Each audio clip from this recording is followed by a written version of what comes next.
Hello? Hello, everybody, and welcome back to Bimbo Cat Food. If it's your first time here, a double welcome to you, and also, I love you, but not as much as I love my girlfriend. How are we doing today? It is Monday. I just did a stream yesterday, so I can't say that it's been a long time. That's odd. I'm used to saying that at this point, considering how often I don't do the streams that I've scheduled. I don't know how to open the stream now. We're going to play the Great Ace Attorney today, and we're going to start the last case, and that's exciting. It's a case that I'm familiar with, which is fun. I think that's a new experience for me. I don't think we're going to send a dog to the gallows. I will say, the culprit of this case is likely gonna be a dog, and I'm gonna keep an open mind. Cause you know, we're cat people here, literally. We don't take kindly to dogs around these parts. But we're gonna be nice, we're gonna be open-minded. Either a dog is a culprit or a witness, you're right. I'm gonna unmute, hold on. Hello? Hello, friends? Hello. Hello. How are you today? I am good. I had some burgies. Oh yeah, I love burgers. Nice. I'm full of burgie. Oh, dude, we got a bump in chat tonight. Hello, Lila. Hello. Hello, Lila. Jazz. And Hello, also Violet. Jazz and Violet, my baby. Aw. Hello. I played some more Ultra Kill today. The game whips ass. But That's really cool. Yeah, I definitely wanna try it sometime. I am constantly bumping against the wall of, hey, maybe this game isn't super for me. But it's cool. I like it. I got to another like boss fight, like the one I was doing last night. I got to Gabriel, literally a fucking angel, and I smoked him. He's so much easier than the robot that I fought before.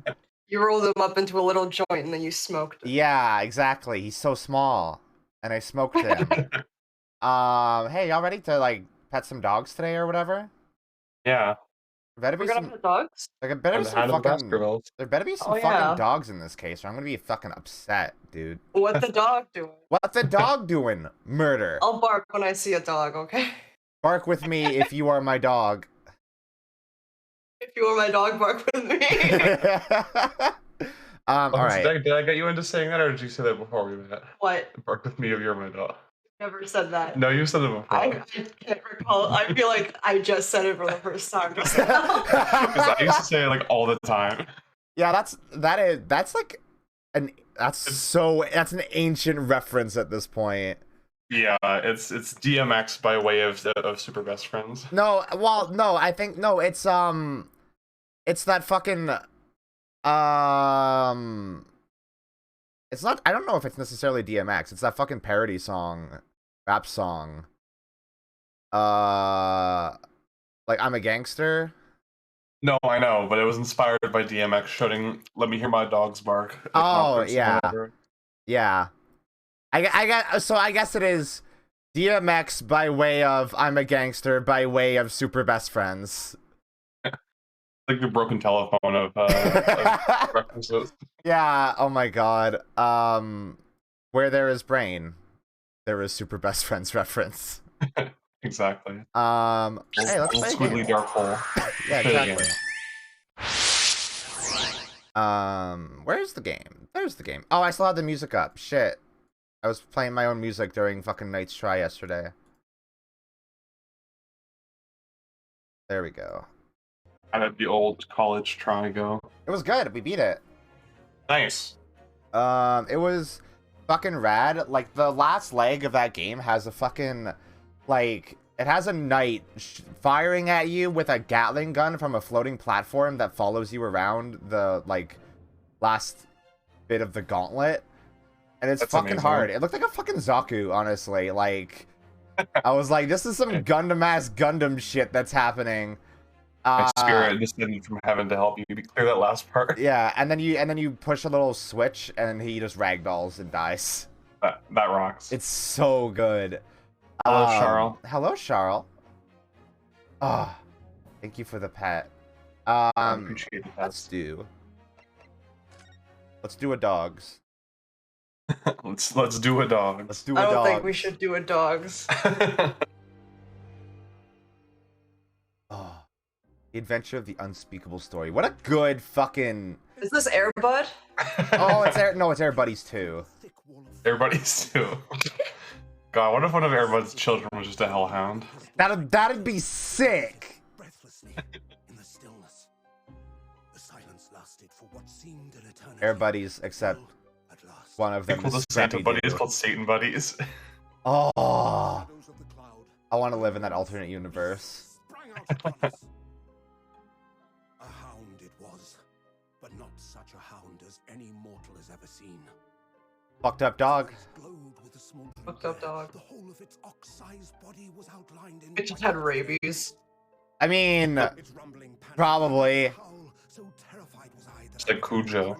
Remember how when the Sherlock show did this case, they were just on hallucinogenics, Yeah. and it wasn't fun at all. Diabolical hound of the Baskervilles.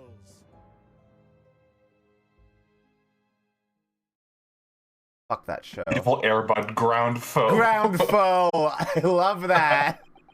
That's great. Okay. Oh, I need to do voices. Oh shit. I need to speak. Our first 2 months in London passed by in a flash. And that disconcerting. Yeah, What? the BBC Sherlock Hound of the Baskerville episode is the one with the Mind Palace. Oh my god, is that the one where he does Elvis? Yeah. Oh no! I think we should watch that together. Hold on. Yeah, actually, I will actually pull that up really quick. Asking your channel's No, don't. copyright strike so that you can No, dunk on BBC Sherlock. I can do it. Hold on. Mind Gives Palace. me a chance to eat snacks. Okay. Oh my god, it's a minute long. That should be fine. I mean, listen, Holly was able to play an entire Muppets clip on her channel one time, and Disney didn't destroy her, so... Yeah, what's the BBC gonna do? Like, kill me? I don't give a fuck. I already had people fucking content IDing Claire de Lune on yesterday's fucking stream. Like, come on. Public domain ass music. That's so shitty. It is supremely shitty. Hold on. It's like, it reminds me of the time when, like, someone's, like, 24-hour marathon stream was content ID'd because the sound of them breathing when they went to sleep for a bit was the same, but, like, apparently content ID'd is some, like, yoga, like, deep breathing activity. Are you track that's serious? on Spotify. I'm not kidding, yeah, it was ridiculous. Hold on. I have it up. I'm gonna switch the stream over to it. Okay. This is top quality British television. Written by one of the greats, one of the best. Stephen Moffat, we love you, obviously. Anyway. Still the addict.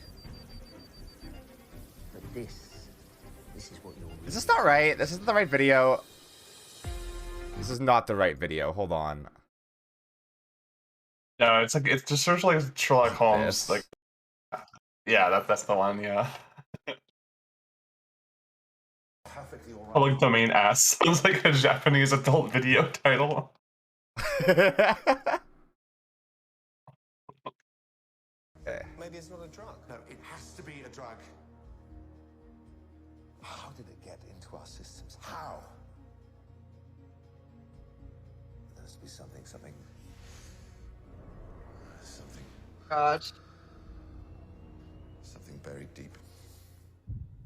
Get out. What? Get out. I need to go to my mind palace. Can't smell your vagina. You have to get out. We may as well go. His what? Oh, his mind palace. It's a memory technique, a sort of mental map. You plot a map with a location. It doesn't have to be a real place, and then you deposit. Can you believe they say they take this at such face value? Like, Yeah. they're treating it like it's something super cool, like the nerdiest thing possible. It's a palace. He said it was a palace. Yeah, well, he would, wouldn't he? He would, wouldn't he?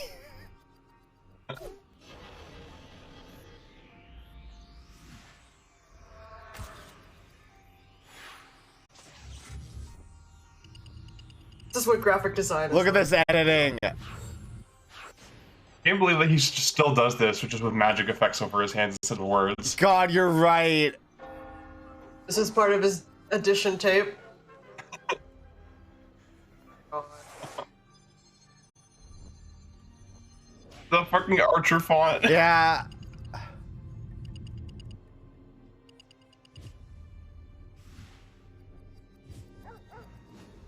Dogs. what? God. I hate it. Yeah, dude, sure. The way it fucking comes to him like that, like a fucking Danganronpa, like case wrapper. Like, he does fucking, like, came, honestly. Like, God. I need to switch the stream back Yeah, he to the... splooged his bendy dick all over the screen. Hey. Do you think this is in his reel? Oh, it has. Oh, God. I would hope not. If I was his agent, I would make sure that's in his reel. That's how he got Doctor Strange. Not for his acting, for the fact that he can do hand gestures with a straight face. Why is it not switching back to the Great Eastern? Is it? I don't think it is. Hold on.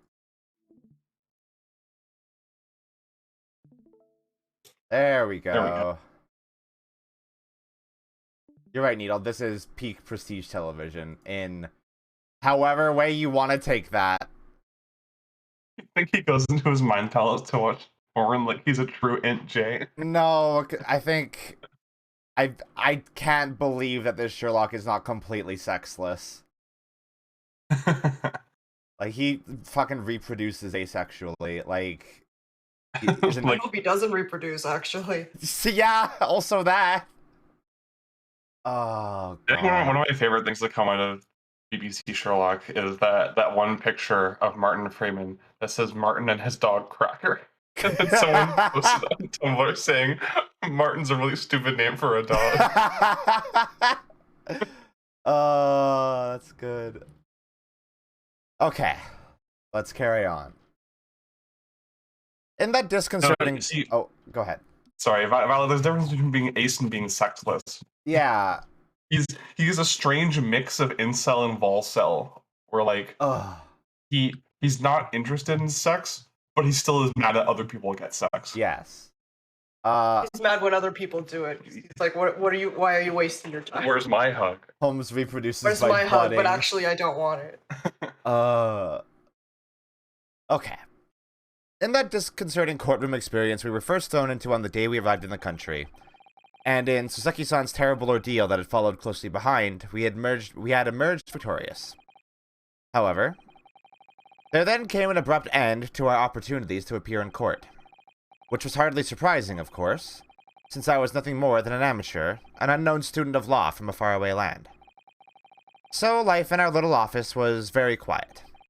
That is, until it was shattered one day by that fateful telegram. Dude, this is like 2 full months later. He hasn't had a case. Yeah, fuck. How Phoenix Wright of you.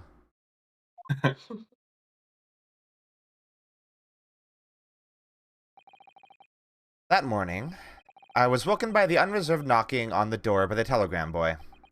But after he'd gone, Susato-san's behavior became very obviously strange. Susato-san?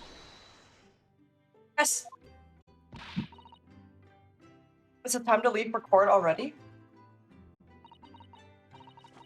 Let me see. What case is it today?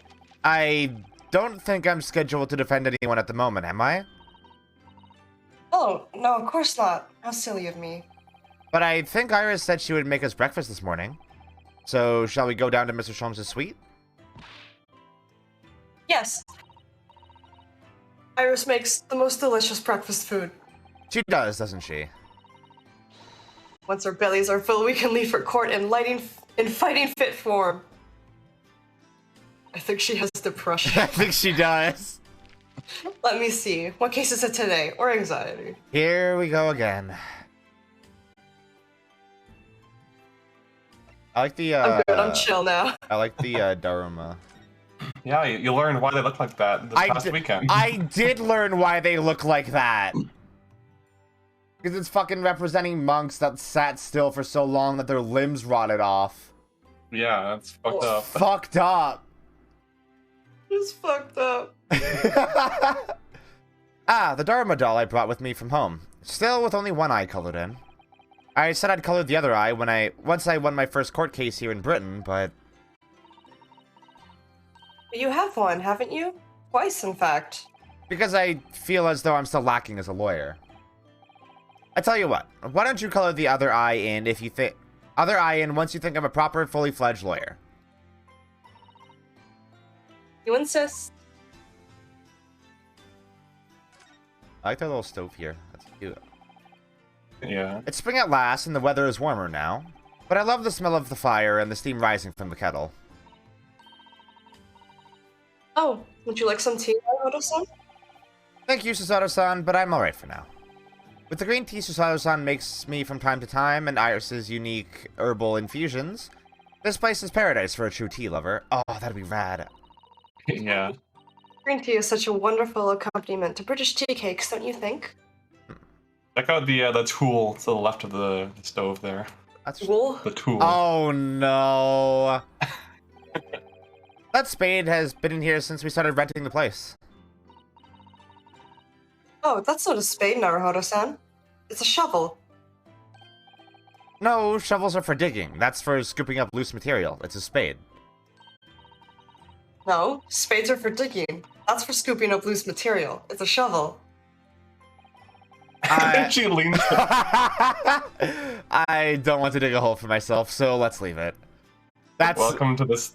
That's this ladder Welcome to step this ladder. Yeah, this duologies version of the ladder step ladder. That's argument. really good. We've only been here in London for about 2 months, but my desk is starting to look a little messy already. You tidy up once in a while. Susato-san, I always say, making a mess is a small sacrifice to pay for being able to further your studies. And time spent studying up is time you can't devote to the same cause. Time spent on ridiculous arguments is time that could be better spent on some simple housework. Clean up after yourself. She wins, but I'm supposed to be the lawyer here. I mean, she's probably a better lawyer than you. She's actually studied. Yeah. So this is the tea set that Susato-san brought with her from Japan. Let's hope she hasn't noticed me slipping sugar and milk into my cup when she makes it. It's just so bitter. Here's a drink to be enjoyed, Naruto-san. You really don't have to force yourself to drink it, you know. I don't like to see you screw up your face, so. Aww. That's cute. Yeah, they have a very sweet, like, sibling-like relationship. Wait, wait. Oh, it's the fucking D-pad that makes me do it, doesn't it? Yeah. I've investigated thoroughly, but I can't find anything out of place. What does that mean? What are we looking at? What? Huh? That's another door back there. Oh, it's because I looked at nothing. I see. Yeah. We were rather lucky to find that old aquarium left behind here. The prawns we put in there are doing rather well, and the anemones too. It's a wonderful invention, isn't it? The sea behind glass inside your room. Another example of Great Britain's greatness.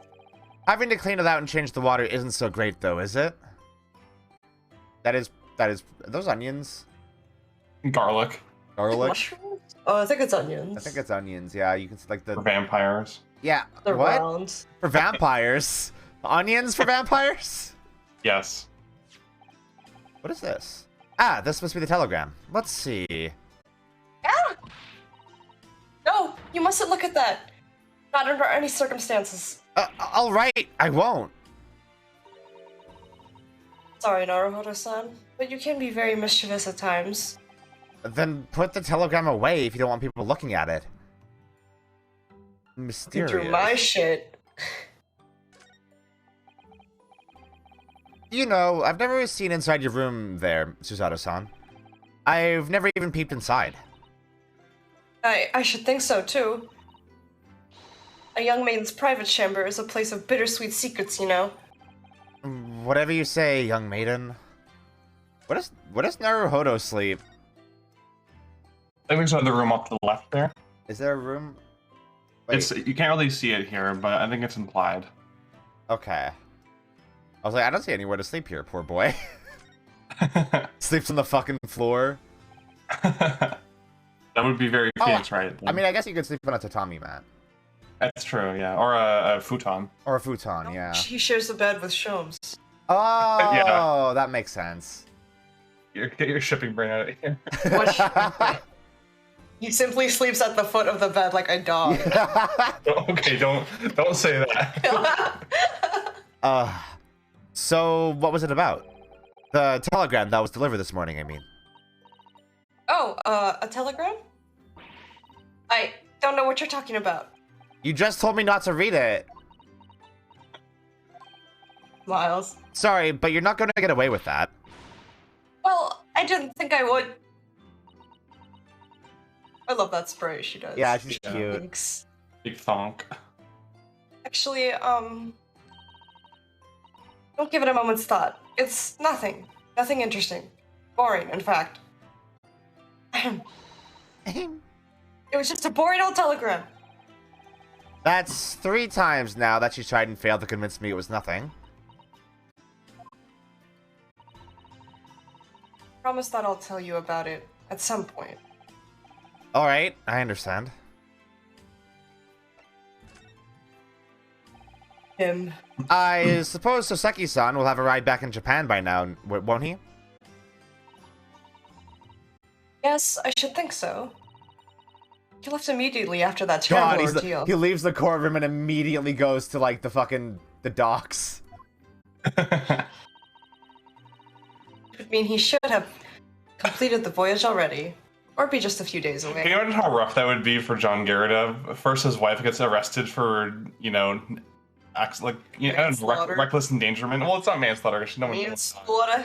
It'd probably be reckless endangerment. Yeah. And then he loses one of his only tenants, so he loses one of his sources of income Yeah. at the same time. I mean, I don't feel bad because he's a landlord, but... No, I know. It's just that was his terrible, no good, very bad week. It was. A fortnight ago, we had that very long telegram from him, do you remember? Complaining of seasickness. But by and large, it seems the voyage has been going well. Anything wrong, Naruhodo-san? I was just wondering, what might have become of Soseki-san had he stayed in London, that's all. You mean, as regards Lord Van Zeeks, the Reaper? Yes, I can't help but wondering if seasickness would have paled into insignificance in that case.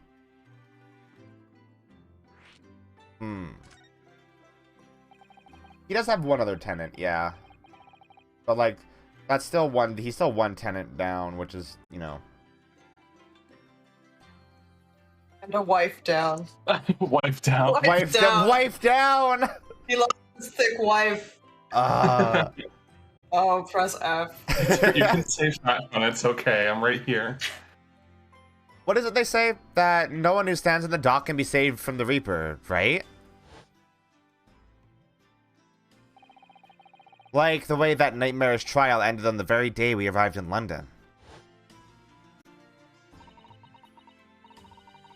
Even 2 months on, the cause of that dreadful fire is still a mystery.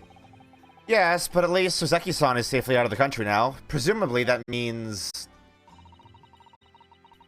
The curse of the Reaper can only take effect within the confines of the city of London, perhaps? It only took a rich bastard this time, so like, who gives a fuck? Even if that's the case, it's little comfort. I have a terrible sense of foreboding. The legend of the Reaper is to be believed. It would mean he wields the sword of justice himself. Come to think of it, I wonder if he's been up to I wonder what he's been up to these past 2 months. Surely not wielding that sword against more acquitted defendants. No, I don't think so. Apparently, Lord Van Zeeks hasn't appeared in court once since our last encounter. He's your rival, Naruhodo. Oh? Yes, since Saseki-san's trial, he's withdrawn from judicial service again, it seems. McGilded got McGrilled. Really? Just like before, when he wasn't seen in court at all for several years. I wish they would sell a sandwich at McDonald's that was like sprayed with like edible like cake spray that makes it look gold and call it a McGilded. Oh, that'd be My good. God. McGilded. That'd be delicious. So it's just been me who's had to face him in his recent spat of trials then? Ugh, just my luck. I wonder if luck doesn't come into it. Sorry? What was that? Oh, nothing. Never mind. Saseki is fine. That's good. But I like that guy a lot, actually. Yeah, he's a wonderfully bizarre guy. It's Yeah. fun. Sato is being very mysterious. Does fucking Sholmes have a butt plug up on in the top right? What is that? Where? A blue thing? Right The there. blue thing? Oh. That looks a little sharp, I don't know. Oh, hi, Iris. God, I forgot. Morning, Runo. Morning, Susie. Good morning, Iris. What is this music? It's diegetic. Oh, okay. Iris? What is it, Runo? Ooh, what is that terrible noise? It sounds like a cat being strangled. Hey! It's God. true. This scene is wonderful. I love it so much. I'm so Oh, excited that I get to yes. voice it. You noticed that, did you?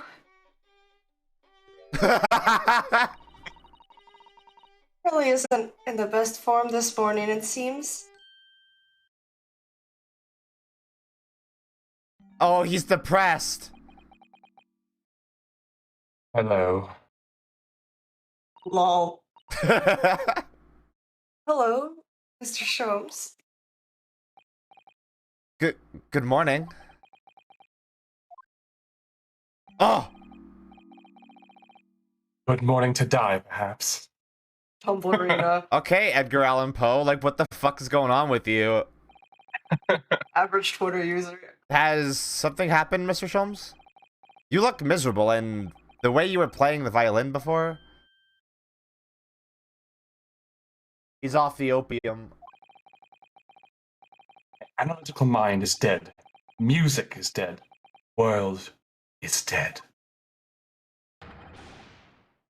Damn this blanched existence. Why does he keep fading out? That's all it is, my dear fellow. Nothing of consequence. I'm afraid I don't understand. Well, Iris, is it time we ate?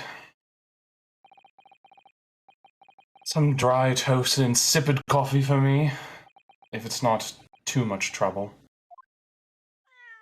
Yeah! Yes! Little kitty! Oh, look, it's Wagahai. Wagahai? Okay, so that's Sasaki's cat. They're taking Yeah. care of it because he went back overseas. So Sasaki Natsume's first like big hit in real life, like the book that became part of the Japanese literature canon in the same way that like The Great Gatsby is in North America. Yeah.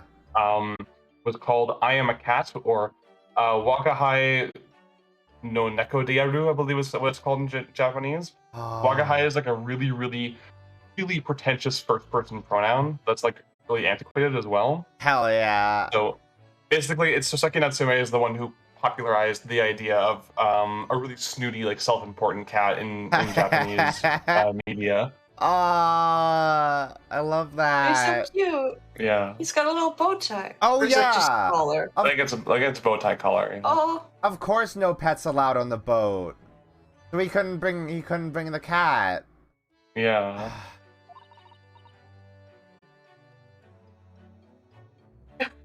Good morning, boy. Boy.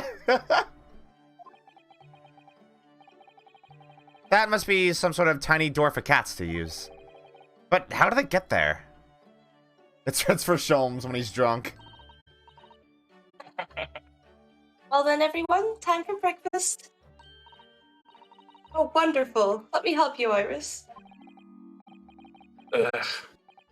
It would indeed be a fine day to die. Shut up. You're scaring the hose. Your vibe is rancid. I knew something looked different. Something's missing from Mr. Sholmes' desk.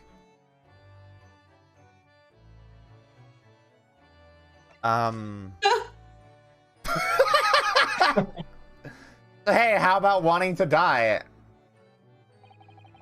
You seem to be very unhappy this morning, Mr. Sholmes. What's happened? Used to be the case that in my hands, this violin sung like the dawn chorus. Its mellifluent tones would make flowers bloom. It would. Now, the muses are unamused with me.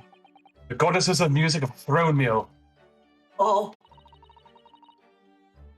Whatever do you mean, Mr. Sholmes? Oh my god, do I actually have to voice the meows? Fine. For hours I have bowed, for days even. Through the night I have endeavored. No avail. Sound, my tone, is lost. That brilliant, clear, unwavering tone. Gone forever. No more recitals of unbridled emotion.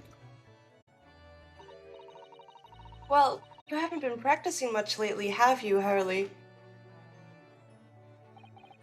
Don't worry, I'm sure it will come back to you in time. Heed my words, Mr. Naruhodo. The goddesses of the art are fickle. One day they bestow genius on a man. The next, they unmercifully withdraw it. Oh, dear. He's such a melodramatic bitch. I love him. Yes. Why is this happening to me? They take the turn I have for the violin for me. What is left for pity's sake? What is left? A deduction, perhaps? Isn't that what you're known for? Yeah, you're not a fucking violinist, dude. Like, calm down. This is his hyperfixation right now. They can't be good at it right away. Then just give up. That's fair. Jones, I don't like to pry, but your desk looks rather empty today. Ah, well done, Mr. Sutton. Observational skills do you credit. Oh, Mr. Sholmes, they pale in insignificance when compared to yours. You'd struggle not to notice, wouldn't you? It was really big. Yeah. You mean Hurley's great analytoscope? That's at Windibanks now. Sorry? It's at a windy bank? No, Windibanks, the pawnbrokery. Oh, are they broke? Pawn? What? What?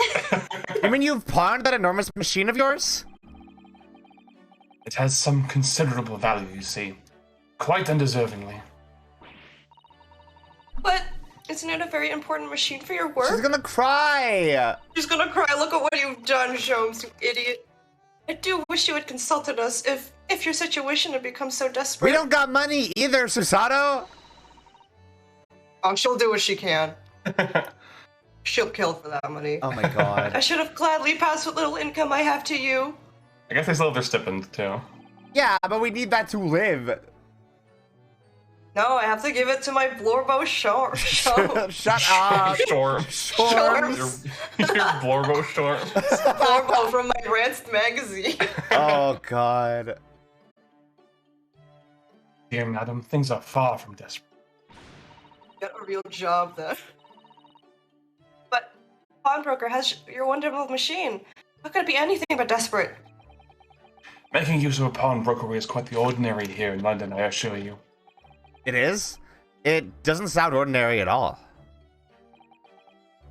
Every time he mixes his head up, it makes me laugh. It looks like a cat that was dunked in water. Yeah. It would seem that neither of you fully understand how pawnbroking works. Oh, So someone needs to subscribe to Schultz on Twitter. yeah. Lorbo Shorms the Scrunkly. What's to understand exactly?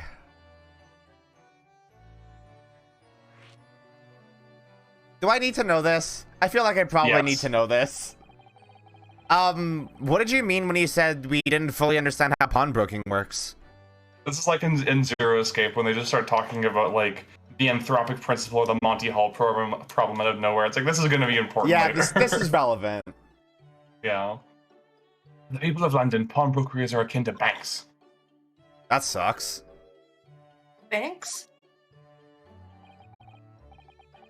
On Mondays, merchants relinquish their finest jackets and trappings to the pawnbroker of choice. With the money they receive in return, they are able to trade happily through the week. And then on Saturdays, they go to recover their things using the money they've earned. I had no idea. This has been a fascinating lesson for us. Everyone does it, you see, especially people in inner London. And should they have money to spare, they would purchase another fine Hmm. Not to wear, obviously, but to pawn should the need arise. Oh, how ingenious. So whenever we have something that's getting in the way, we leave it at Windbanks, you see. A pawnbroker can be thought of as an extremely secure vault. Who would have thought that even pawnbrokers are different here in Great Britain? I just thought you sold shit. Yeah, it is interesting that like they use it kind of like a bartering system bank in a way. Yeah, that's super weird. Kind of like a storage. Yeah. Or like a loan almost. Yeah, it does seem like a loan, except you're giving the collateral right away, right? Yeah. Of course, you have to watch Hurley with it. Sometimes he pawns things he really shouldn't. Don't you, Hurley? When the 8-year-old is more financially responsible than you. Have a good What did luck, he pawn Charles. that he shouldn't have? I mean, I bet Iris Yeah. makes more money than him. Probably. With her stories. Yeah. What does it matter? The world is dead to me now. All right, man. Whatever you say. We're just gonna go have brekkie, Okay, I breakfast guess. time. Oh, I can't. We can't. Oh, it's right here. Looks like that huge metal chest is being used as a table for tea and coffee. It seems very sturdy with an equally sturdy lock. There's a person in it. Well, it says, reminds me of my friend who left money on pre-orders for Duke Nukem Forever and similar games. Really so the bank and his fam didn't know about it. Oh my god! Interest-free bank option. Are you serious? That's hilarious. I wouldn't trust GameStop with that money now, considering they just put it into crypto, but Yeah. that's incredible.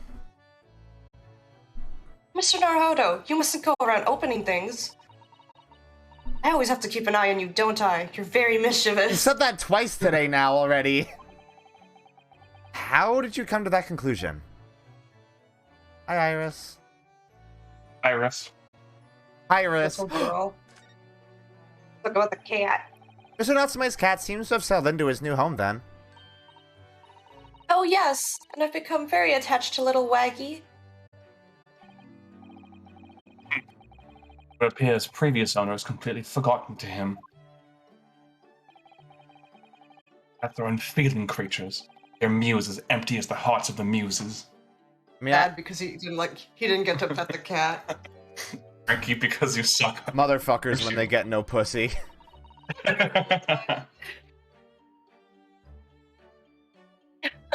I'm laughing at what Luka said.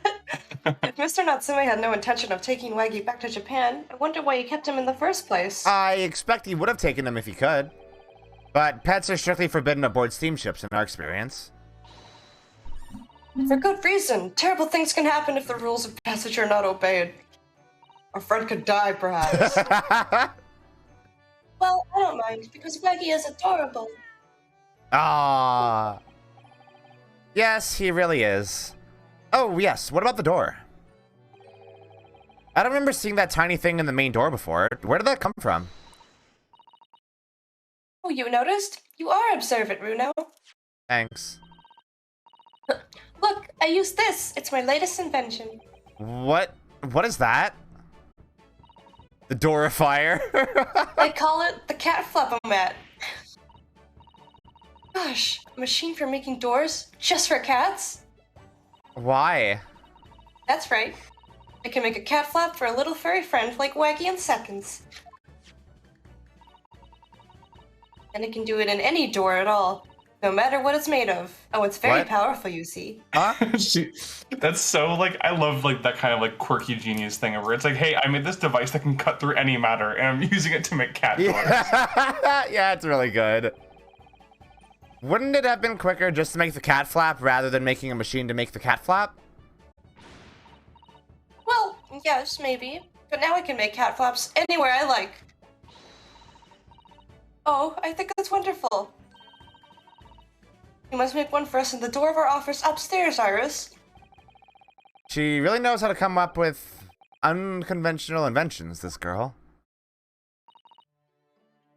I like Iris. Oh! That. Bug eye? What's happening? No!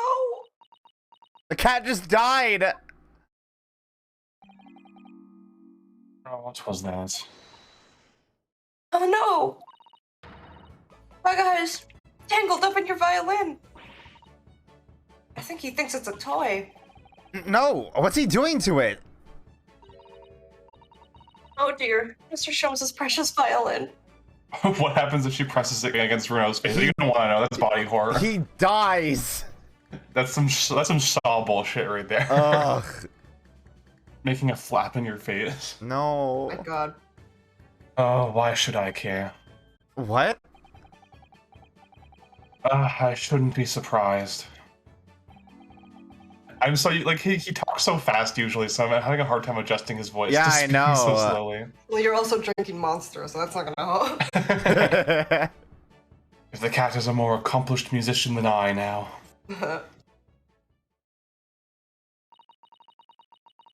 Mr. Sholmes really is in poor spirits, isn't he? Lila, that's exactly what I was thinking. It's like the ending to Jigsaw. Oh my god, you're right. Ugh. With the lasers. I love that movie so much. I hyped it up to Violet so much because it was like it has one of the most like fun, stupid twists I've ever seen, and that it's a twist that only exists to trick the audience because no one in the movie gives a shit about it. That's not... The one I'm thinking of is Spiral. What the fuck is Jigsaw? So Jigsaw is the 8th movie. It came up between Saw 3D and Spiral. It was their first attempt at rebooting the franchise.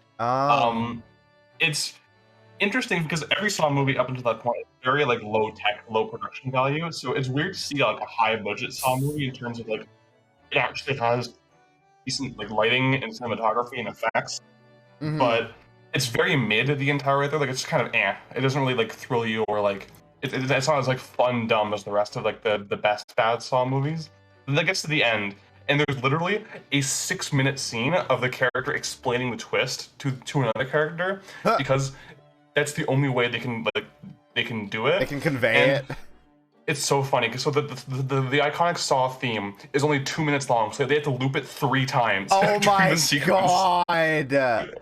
We have this 6-minute explanation, and it's the best. I love it. That's incredible. Oh, I love that. They just have like a really long version of the theme play, right? Yeah. The whole time. But like because the motif is only 2.5 minutes long, or 2 minutes 15 seconds, or whatever from the original film, they have to just keep looping it. They can't figure Yeah, it they keep anyway. looping the build up to it. It's like, oh my it's like God. you're fucking playing one of the Saw games. It's so funny. I love that movie so much because like I don't know. I feel like if a bad movie fills you with joy, it's a good movie to you. You're right. No, that's exactly the same mentality I have with games as well. Yeah. Yeah. Like, sure, people will shit on it and say it's a terrible movie. It's like, yeah, but it made me smile and laugh. Yeah, so like, it's good. Yeah, I had a great time with it. I was more excited showing Violet that than some of like the Academy Award winning like cinema canon films I've seen, just because I was so eager to see her reaction at the end. Oh, that's good. I should watch that. Yeah. Did we say this one yet? I can't remember. No, not yet. Okay. Well, anyway, I'll put it back where it lives, shall I, Hurley? The violin or the cat? Oh. Out of the cat's reach, if possible. Maybe we should assess the damage.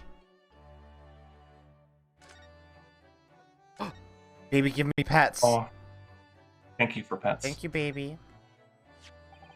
Oh, no. So, this is the violin, is it? It's a Stradivarius, one of the finest violins in the world, made by the renowned Italian luthier, Antonio Stradivari. Oh, I see. It doesn't really look like anything special to me. I happened upon it covered in dust, languishing in a pawn shop down a nondescript back alley. The broker had no idea of its value, so I ripped him off. You did rip him off. How honorable of you. And until today, it has been my faithful companion in every great Paganini-inspired performance I've ever made. Panini? Panini? I ask you, is there a reason to live in a world devoid of music, to tolerate this blanched existence? No. There is none.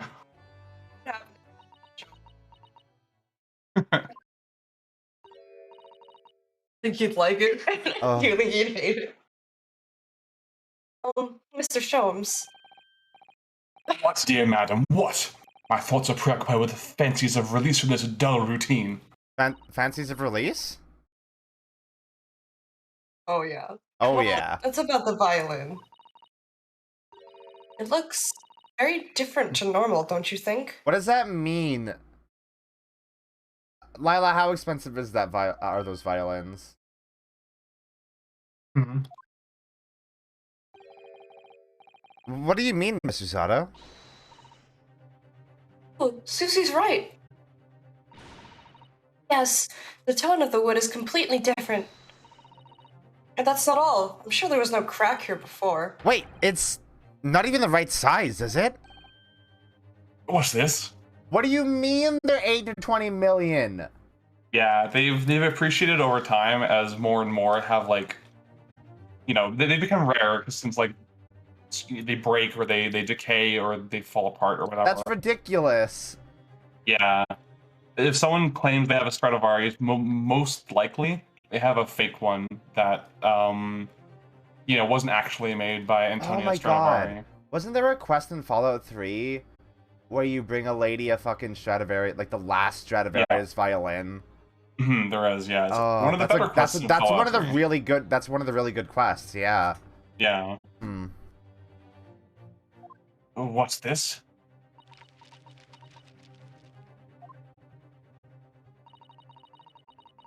Terribly sorry to have to tell you this, Mr. Sholmes, but that instrument isn't a violin at all. It's a cello. What? I believe it's an entirely different instrument called a viola. What? He just died. Yeah. Oh, Mr. Sholmes, are you all right? You're right. You are quite right. This isn't my faithful Stradivarius. So what, pray, is this piece of string flotsam? Bro, I just told you. Not your faithful performing partner, then. He's such a dumbass. He picked up the wrong violin. He's so stupid. I see what must have happened. You do, Iris? It's just a simple mix-up. It sounds like Iris might be able to tell us exactly what's happened if we ask her. Actually, Oh, let me recant that. I don't think he's stupid. I think he's just very, very scatterbrained. Iris theme is good. You Like, got yeah. fucked up. That's the kind of mix-up you'd make because you were, like, reading a book while you were picking Yeah. up something from the store. What did you mean? What did you mean by a mix-up, Iris? Well, you see, this this viola, I mean, was at Windibanks until last week. At the pawnbroker's. Not Mr. Sholmes' beloved musical partner. There is a proverb from the East, with which you are no doubt familiar, my dear fellows.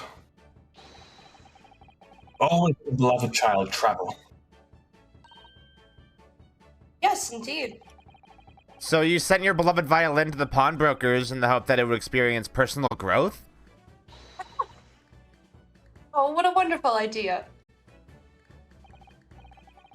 Last week I pawned my great analytoscope in order to release my precious instrument. But it would appear Mr. Winterbank mistakenly furnished me with this tawdry fiddle instead.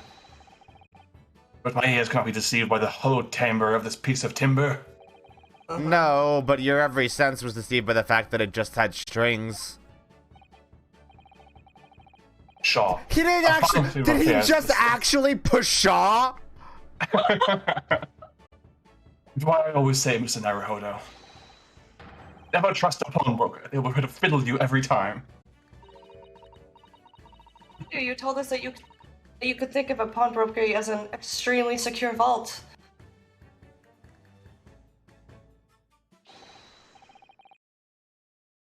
Mr. Naruhodo, dilly-dallying will get you nowhere. Sorry? Crunching your toast with that vacant aspect, pressing your coffee so obtusely. Are you not a little embarrassed by your own conduct, considering the urgency with which we are faced? We must visit Mr. Winterbank's brokery at once. That's right, isn't it, Mr. Sholmes? Precisely, Mr. Sato. Without a moment's delay. She's so happy. But I haven't finished my bacon and eggs. Let him finish his bacon and eggs. My dear fellow, surely you do not still intend. Crunch your bacon with an increasingly vacant aspect, to press your egg ever more obtusely. Let my boy eat. Let him eat, he's a growing boy. Alright, alright. So Say no more, let's go then. Okay, Jazz wants me to look at the mantelpiece before we leave. Oh, don't worry, Runo. I'd be happy to heat it up for you again later. Oh, thank you, Iris. Yeah, just gonna pop it in the microwave. Yeah, the microwave. The microwave. As it happens, I'm rather curious to see what a British pawnbroker's looks like. What am I looking at here? Fire's burning comfortably in the grate again today. It's a very different feeling to a Japanese hibachi somehow. Oh, look at the photographic print of a lady displayed on the mantelpiece. Could it be? Oh, this is why Jazz wanted me to look at this. Yeah. Yes, it must be. It's the woman. Oh, how exciting. The woman. The woman. Achievement unlocked, the woman? I did see that. Yeah. Is that supposed to mean something to me? Oh. This is your cue to go check out Jazz's Twitter so you can see yes, go Irene look at Adler. Go look at Jazz's Irene Adler art. It's incredibly good. It's the best Irene I've ever seen in my entire life. Yes, it's so good. Correct. One sec.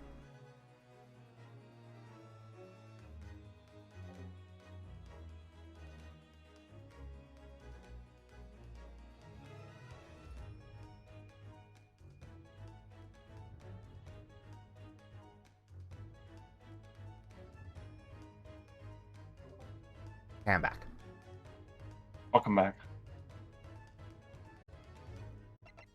Okay. Yeah, checking the mantelpiece regularly is a good idea. Oh, okay.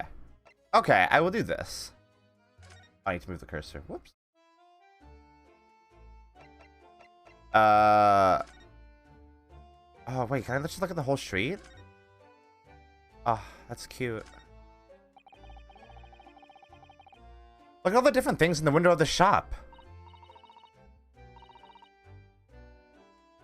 Ah, that's Winterbank's, the pawnbrokery. It looks much smarter than a pawnbroker's in Japan, doesn't it? What does that mean? I don't know. Yes, you're right. I find pawn shops at home rather inapproachable, personally. It reminds me of tearfully parting with my favorite fountain pen. I felt so miserable. What doesn't kill us makes us stronger, Mr. Naruhodo. Store for rent. That's the house. It's already been 2 months since we started taking lodgings here above Mr. Sholmes' office. I still can't quite believe it. I never expected things would turn out like this. I know. To actually be sharing accommodations with the world's greatest detective, my Blorbo. My Scronkly. If I ever find myself before a court of law now, I will have not one regret. I don't know what you're talking about, but I'd be happy to defend you, of course. God, don't be like Maya, please. I hope she does a murder. I think Susato should be allowed to do at least one murder. At least one. I think she's entitled to just one, yeah. Yeah. Okay, so there is nothing for us to look at there, then. Just the outside.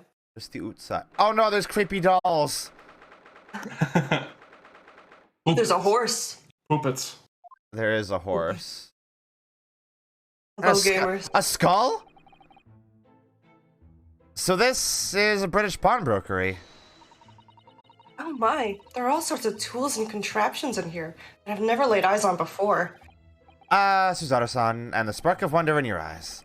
You can't wait to scour the shelves, can you? I get the impression you enjoy places like this? Yes, I don't know why, but seeing such a lot of things I don't understand is a real thrill for me.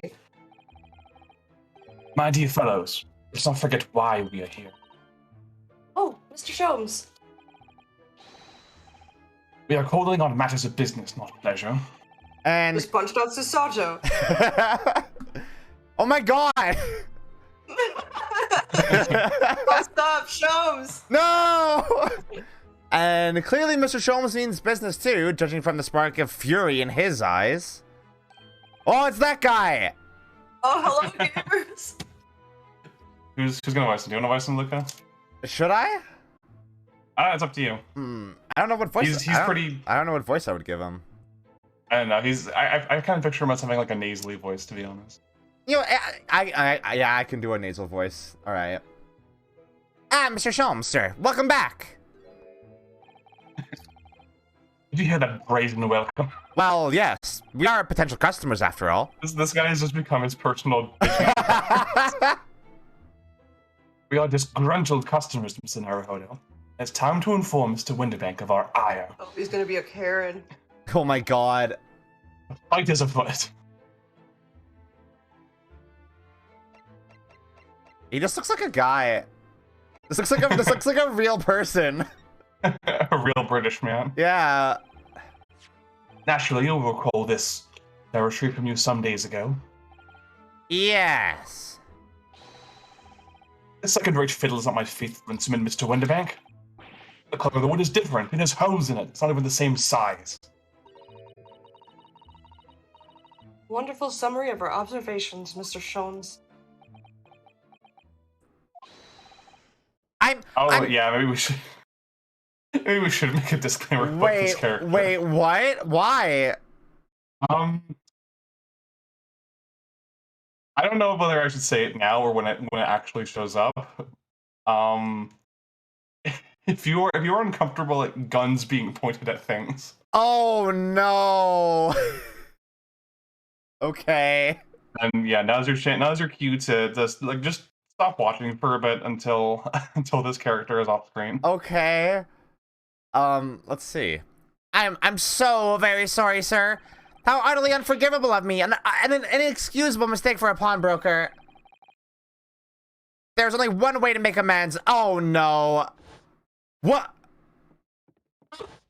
Oh my god, bro. I should have to take my own life.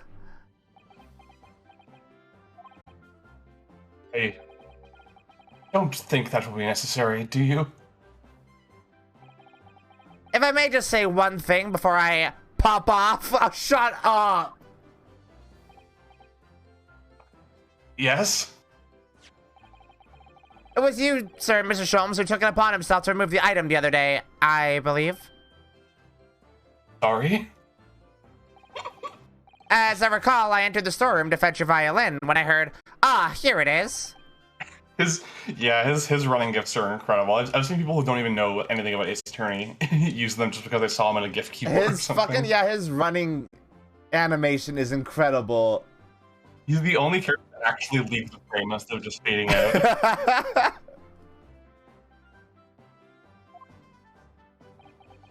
And when I turned to controvert you, you had taken the viola and left, sir.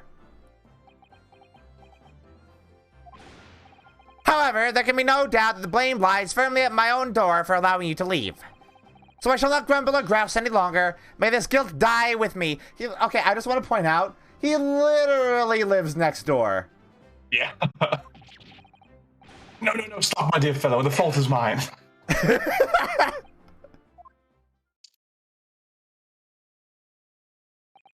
Phew. It would appear that the fight is over. Fucking Sholmes got owned. I do humbly apologize, Mr. Winterbank. Evidently, my questionable disposition precipitated this tragedy.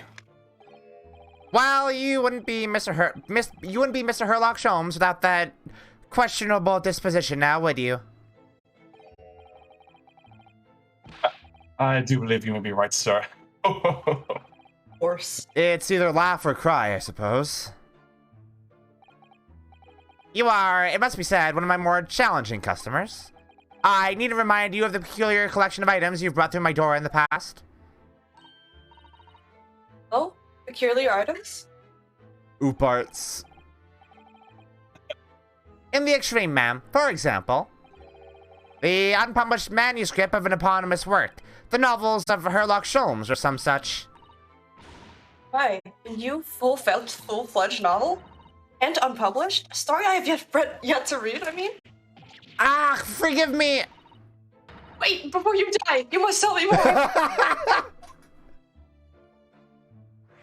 Oh my god.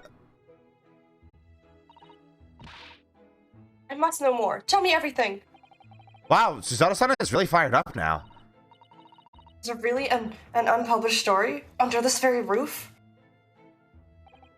Well, one day the gentleman here brought in an old metal chest, you see. I should like to entrust this to your care for a while, Mr. Winterbank. For a chest like that, 1 shilling, sir, not a farthing more. Ours is something of very great value indeed. Latest manuscript, recounting the adventures of one Herlock Sholmes. I beg your pardon, a manuscript? You wish to deposit a manuscript? Indeed I do, for I'm confident it will be quite safe here.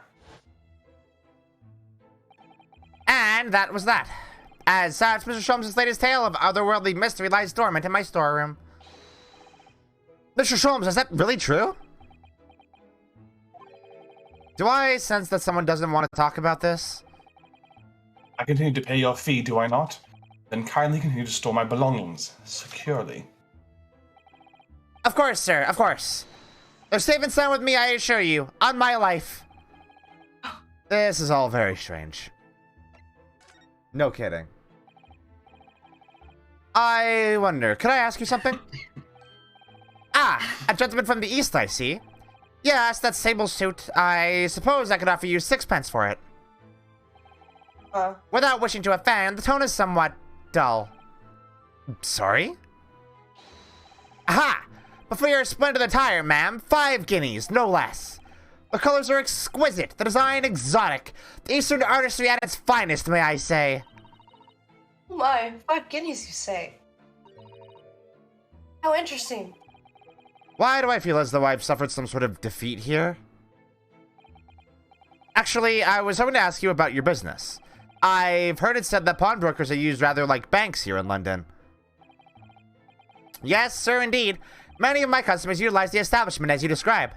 I appraise their items and offer them a proportionate loan and 2 months of secure stowage. If in that time they repay the original sum to me plus the agreed interest, their items are happily returned. What happens if they don't pay you the money? Then the items are offered for sale in my shop, as you can see on the shelves behind me. You never sell items before 2 months has passed, then? That's right, ma'am, that's right. Which means some considerable responsibility rests on my shoulders. Should a customer's precious belongings be lost, the only recompense is for me to end it all. I just noticed, is the hat to the, like, above right of Sholmes' shoulder Professor Layton's hat?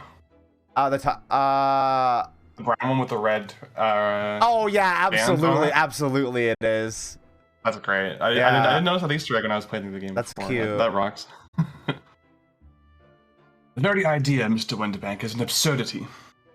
Oh my god, there's the Thinker statue over there. Yeah, it sure is. Shut the fuck up. One should never talk of one's demise so casually. Says the man who was telling us all it was a good day to die only this morning. Let's not forget that I have already helped take measures to ensure such a tragedy never occurs. Oh, what sort of measures? I engineered a simple device which Mr. Winterbank has installed here in his shop. I call it the Red-Handed Recorder. Is that not so, Mr. Winterbank? What was that deep sigh about? Hold on, I have to... I look at... What are you doing, my dear fellows? Oh god, I'm not here okay. to browse for interesting curios. We are going to teach this broker a lesson. I just wanted to look at the statue, sir. Oh, but there are just so many fascinating items. Don't worry, you'll have time for it. It looks as though we'll have to talk to Mr. Winterbank first before you can explore in here, Mr. Sato. Fine. Rude.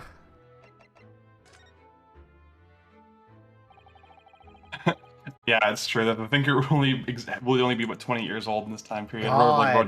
Rodin was still alive, I think. That's fucked. What on earth That's on Earth. is... Oh, that's you. yeah, what on earth is a red-handed recorder? Use your eyes, my dear fellow. There are two just below the ceiling.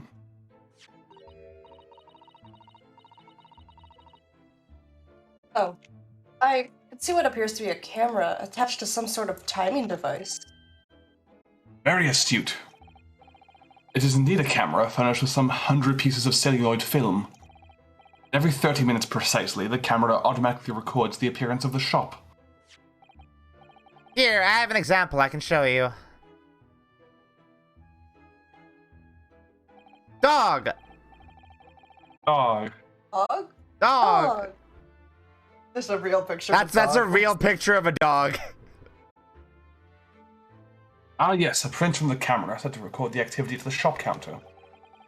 I developed a special type of film so sensitive it produces a crystal clear image even in darkness. Crazy. Really? Who invented the security cameras and night vision at the same time? Also, why is this photograph in color? He's that good. That good. That's extraordinary. Yes, you can clearly see the counter and the door behind it. Look.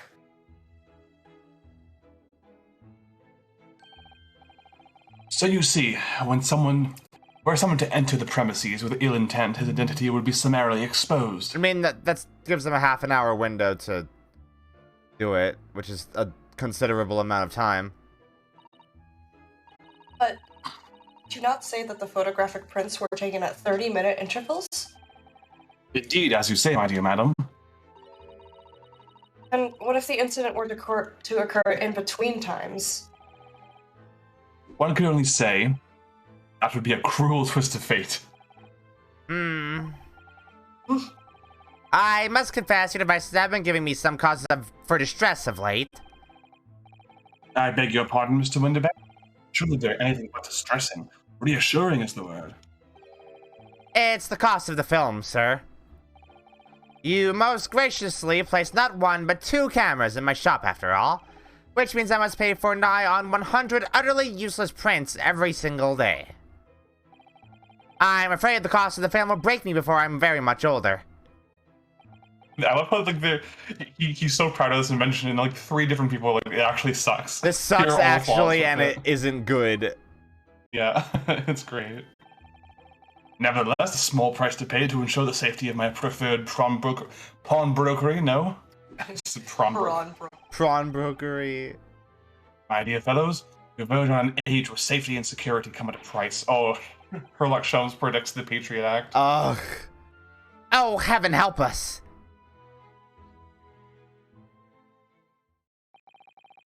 Now then, Mr. Sholmes, allow me to return your precious violin.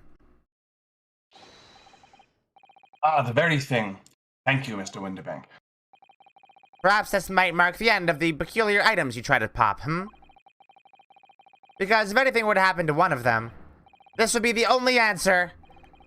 I really think you want to stop waving that gun around. Someone could get hurt. Fear not. Sorry. I've only loaded a single bullet, and no one but myself could possibly be harmed. That's not really what I meant.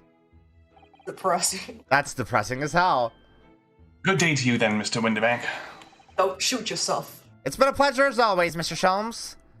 So he's just like that, huh? It's just like that. Okay. So, Mr. Naruhodo, now we can explore it at last. So the reason why his full name is Pop Windibank, because Pop is old Cockney slang for pawning something. Oh. You know the nursery rhyme Pop Goes the Weasel, right? Yeah. The original lyrics for that were about income inequality in London in the 1800s. What the fuck? And how, in order to afford food, you have to pawn your coat, like your warmth. Like it's like literally the original like song is about the cruel choice between sustenance and like safety. What essentially. the fuck? Let me find the original lyrics. We're gonna look at the statue. What an assortment of things there are on the shelves here. Crockery, footwear, clocks, and watches. Almost anything you care to imagine. Okay, I found it. So the original lyrics are half a pound of tuppenny rice, half a pound of treacle. That's the way the money goes. Pop goes the weasel, because weasel fur coats were like really popular in the Oh my god. the lower class back then. So yeah, so it's literally saying like pawning your coat for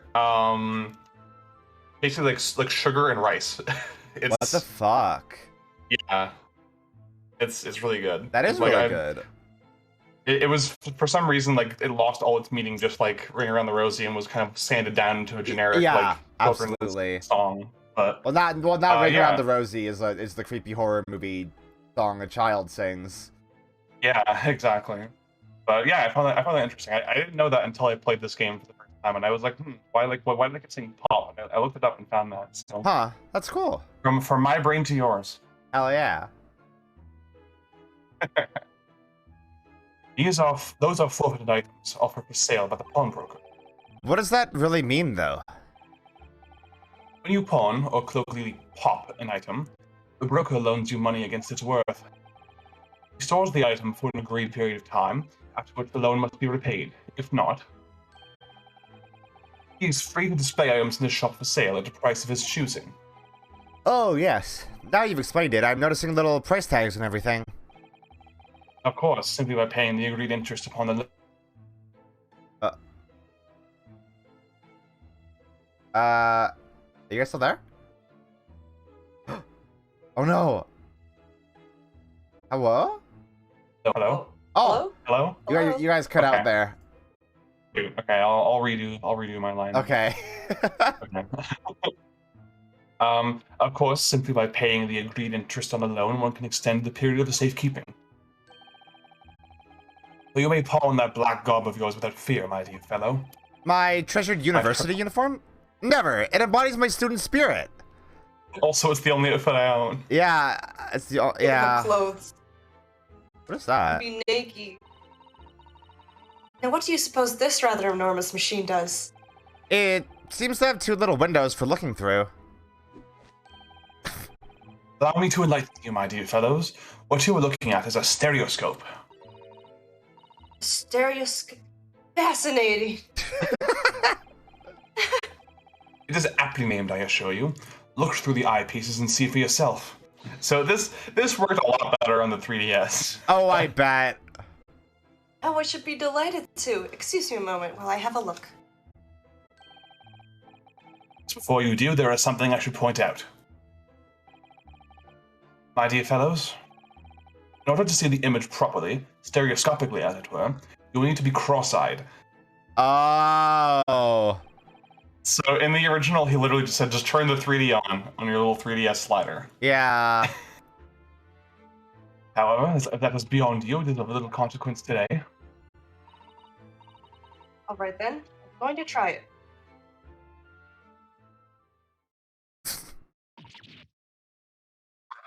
Mr. Naruhodo, you must see, at once. Oh, all right then. So I need to be cross-eyed. Like I'm trying to look at my own nose. They say for the player's benefit. Yeah. Oh god. Oh, it's her. It's the maid. I don't know what this... Yeah, I can't do it right now. It's really, really difficult. Yeah. Yeah. It's just a photographic print, but it seems like you could reach out and touch it. Yes, the sense of depth is startling, is it not? Stereoscopes are one of London's many fads. They're often found in little stalls in the park. People queue for hours to see them. Wow, what a sad existence. Yeah, no kidding. They don't even have internet. That was their TikTok back in the day. Why? Why are people meddling with such black magic? It is no magic, my dear madam. It is, well, far too complicated to explain at present. We shall save this lesson for another day. Yeah, he already told me how a pawnbrokery works. Brain full. Yeah. Oh. Yeah, if the photos were a bit further apart, it probably would work a bit better. But, Yeah, because you're still looking at one thing, technically, even if you try to look at the white line in between them. Like... Yeah, like, on the 3DS, it was literally effortless. Like, you just turn the slider up and you could do it like, right away. But I get it, they had to somehow adapt it for, you know, home consoles and PC, but it's so inelegant that the game just, like, gives you opportunities to just be like, yeah, I can't see it. Well, we can photo of the dog. Look at the dog. A real dog. That's Look a at that real enormous dog. ledger open in the counter there. Mr. Winterbank is, if nothing else, very particular about recording the items he accepts. He'd have to be. Otherwise, he'd get himself into all sorts of trouble. Which might explain the thing that catches my eye far more than the ledger. This revolver here.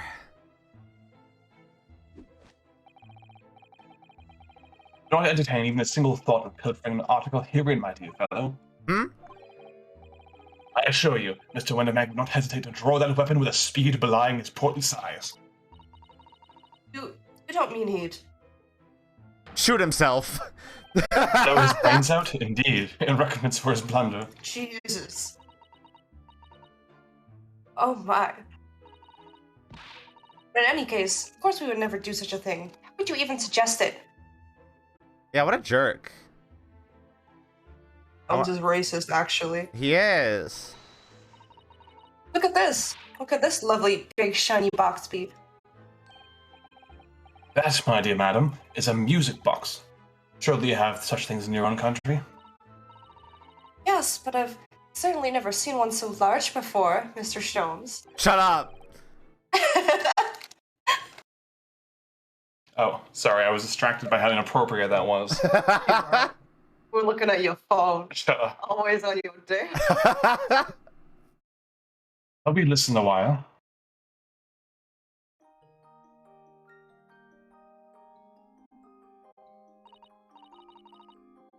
What a sublime sound.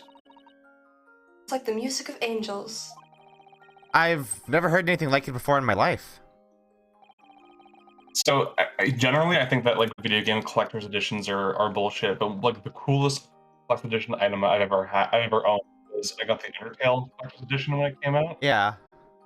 It came with a little pendant that has a music box built into it that plays Asriel's theme. Oh. Yeah, And it's so good. it's so pretty, and it makes me want to cry every single time I play it. Yeah. Like, if they had released a collector's edition for this game that came with a music box that played, like, the main theme or something, I would be all over it. That'd be really good. It would be amazing, you know? Yeah.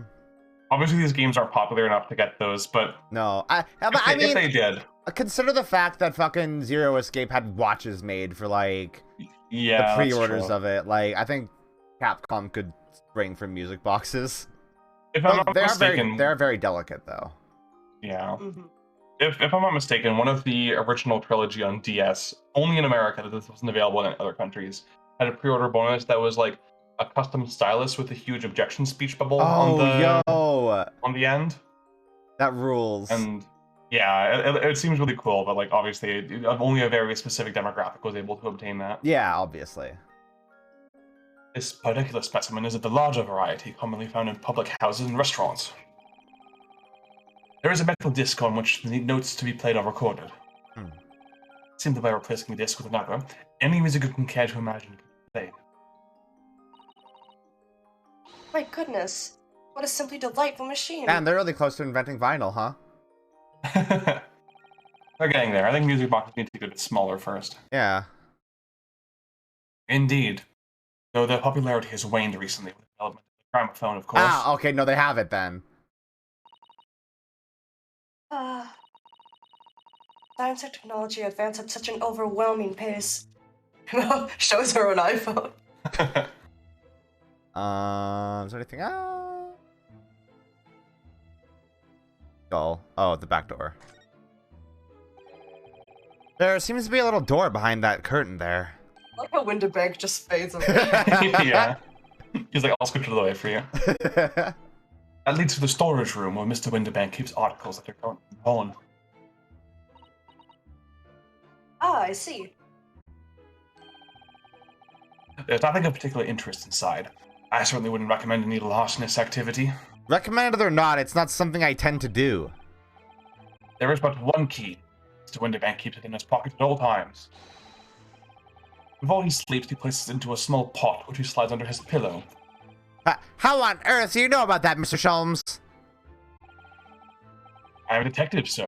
It is my business to know what others do not.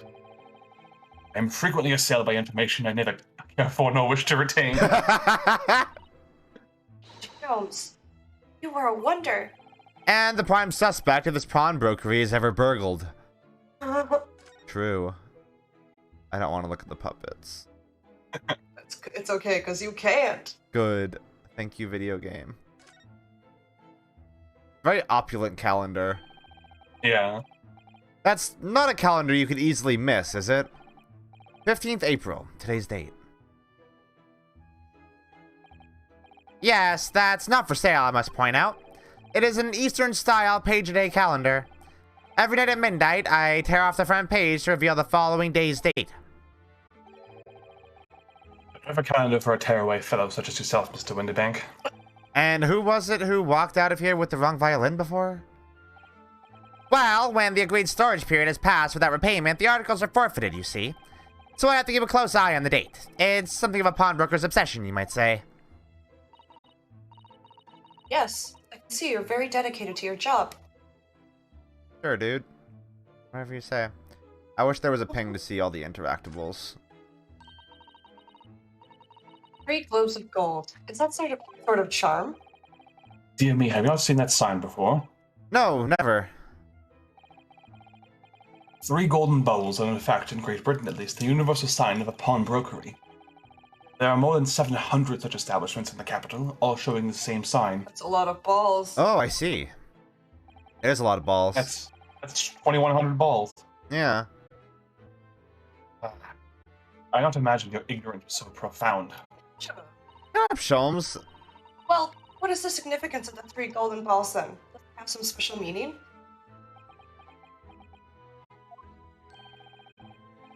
It's entirely unimportant here, dear madam. Irrelevant, even. You mean you don't know? Have you looked at the little device on the green pillow down there? Oh. Look at this. Whatever could it be used for?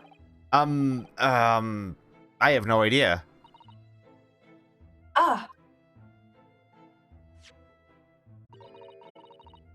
There's a small catch just here, look. We're going to open it, aren't we? Whoa! Oh my, that's amazing. It has some sort of spring-loaded mechanism. Which we'll never manage to put back to the way it was before. What are you two doing? What? Us? Nothing. No, nothing at all. Whatever this device is, it seems to have a pair of little windows to look through. I feel as though I've seen something rather similar to this elsewhere. What? Well, only a tuppence for it? That ain't fair, you know it. The article is barely worth a penny, miss. I cannot offer more. Can I offer more? Did somebody fucking wander in here while we were doing that? You're looking at the door the whole time. Yeah. Suddenly there's someone else. Sounds like there's an argument came through brewing the over by the bottom. counter. Come on, that can't be right. Now you even had a proper butcher's at it. I've seen all I need to see, young girl. It's Gina! It's Gina! Gina. Wait, don't we know? I'm sure I recognize her. Oh, Yes, it's the young lady from Mr. McGilded's trial 2 months ago. Her. It's Gina Lestrade.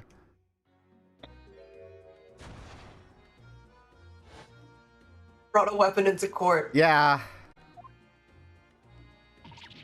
Look at that design upgrade. Yeah, the coat's so good. Gotta keep warm. Where'd you get that? Hello, Miss Lestrade. I hope you've been wet. Oh my god, don't shoot me.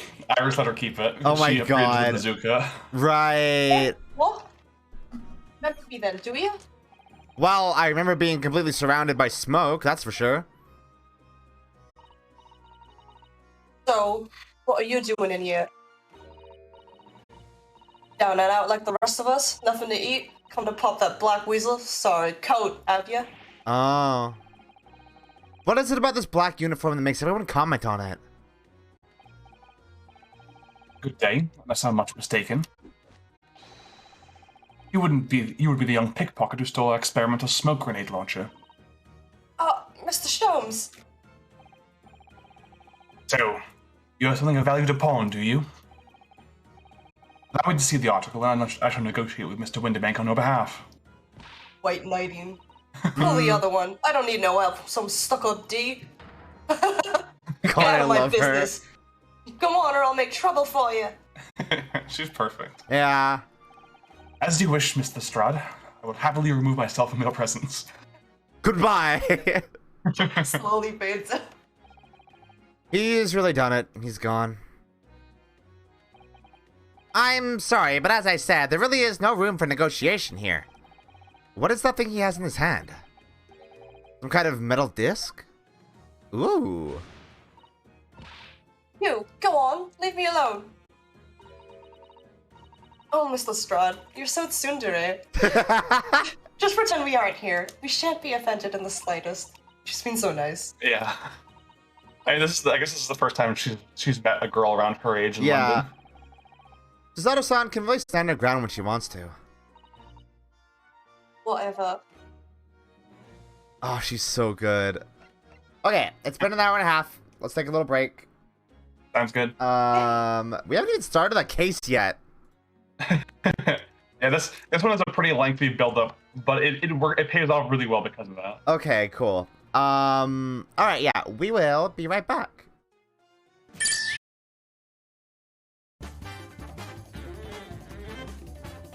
I'm back. Welcome back, madam. Hello. I'm having fun so far. Yeah, this case's build-up was really fun. Some good slice of life shit. Yeah. Okay. Now let's do a save. That's a good idea. Yeah. Oh no. Almost out. We're almost out of slots. No, not examine. That one. Somehow, I didn't really think you were the sort of person who'd use a pawnbroker, Miss Lestrade. Yeah, well, I am, alright? I'm a Londoner, just like everyone else. That's a problem, is it? No, not at all. It's just that, well... Oh, I get it. I know what you're thinking. That thing probably don't even belong to her. Probably got it on the dive, didn't she? Yeah, I can see it written all over your Chevy Chase. My what? Your actor. Well, I might have been thinking something along those lines. Oh. You're not going to deny it, Mr. Naruhodo. Game audio. Buy it. There we go. It's back. Alright then, I'm just going to come out and ask you straight. Do you pawn things that you steal from other people? Well, I don't know how best to answer that, really. Thank you, Lila. Suppose, sometimes. You're not going to deny it either, Miss Lestrade. Not this time, alright, I swear. That thing belongs to me. The disc that Mr. Windibank is holding. Perhaps we just see what he has to say about all this. I need to look at him. Do I need to look at him? Hello, sir. You. Please don't shoot yourself. What a weird thing to say. Or what a weird thing to have to say. Yeah. Want to say to someone. Mr. Winterbank, what exactly is this metal disc that Miss Lestrade has brought in? It seems to have hundreds of tiny little bumps on its surface. Ah, this is a music disc, you see, for use inside a music box in the video game Minecraft. In a music box? Minecraft. Minecraft. What? You don't even know what a box is? Mr. Lottie, too savvy, eh? Girl, shut up. I know what a music box is. I've just never seen one of these discs before. I think there's something really amusing about the only Asian among us playing Among Us? Among Us! playing like some of the most overtly racist Yeah. characters in the game. I can say, girl, shut up. Small protrusions on the metal disc encode the tune to be played by the music box. You simply insert the disc and set the machine going, and beautiful music plays. Incredible. Tell us, what tune is on the disc? Well, I'm afraid I couldn't tell you that. There are so many different types of music box, you see. British-made, German, Swiss. I have no way of knowing which particular machine this disc was made for. Ah, I see. And that's it in a nutshell. I wouldn't have any customers for an item like this, even if the young lady forfeited it. Really, I'm already offering more than I should at a penny. Lies. You told me you did. You said it was, well... He? Who? He who? Never you mind. It just ain't right, that's all. The disc's worth good money, I know it is. Well then, you'll have to try your luck at another pawnbrokers, won't you? Ah, Ogh, oog, arg, arg. arg. She's been in before, of course, this little... Tatterdemalion? Sure. I see. And brought some dubious article or other with her every single time, I might add. Dubious, what are you trying to say? I'm an honest customer, me. Customer. So, is there something dubious with the disc she brought in today? Dubious disc. Dubious disc. Porygon 2 evolve. Well, if only it were that simple. Sorry? What do you mean? What she actually brought in was a storage ticket. Ah, a storage ticket. So... Miss Lestrade has actually come to redeem an article from you today, is that right? Yeah, that's right. A girl like me has a lot of stuff what needs storing. Alright, yes, that's definitely dubious. The article in question would have been forfeited at midnight tonight, but as she gave me the ticket for it and repaid both the loan and the interest, I was obliged to return the article to her. What was the article? Do tell us, Mr. Windibank. The little scamp is wearing it, ma'am. The coat. It's the overcoat that she redeemed. Oh. Her new drip. Her new drip. What? What's wrong with it? It fits, don't it? I mean, it's mine, so of course it does. So, what about the disc then? How does that come into all of this? Ah, the disc is something else. A new article to pawn if the girl and I can agree a price. Okay. I'm confused. I thought you said that Miss Lestrade brought in a storage ticket today. It's really quite simple. Yes, the child brought me a storage ticket and the money owed on it, as you say. For this heavy black coat, which you returned to her care as I'd understood it. That's right, yes. And rather unsurprisingly, as soon as the little ragamuffin put the thing on, she went rifling through the pockets. Oh, you mean...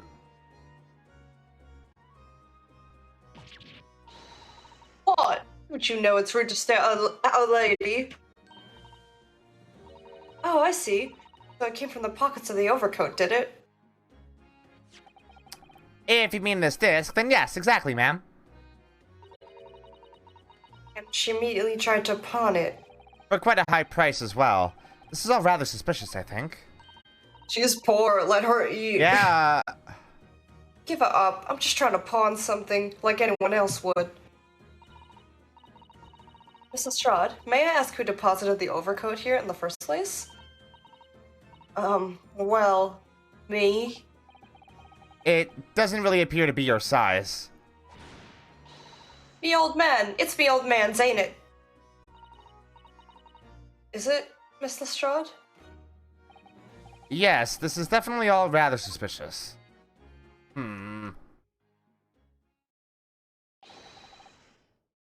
Hello?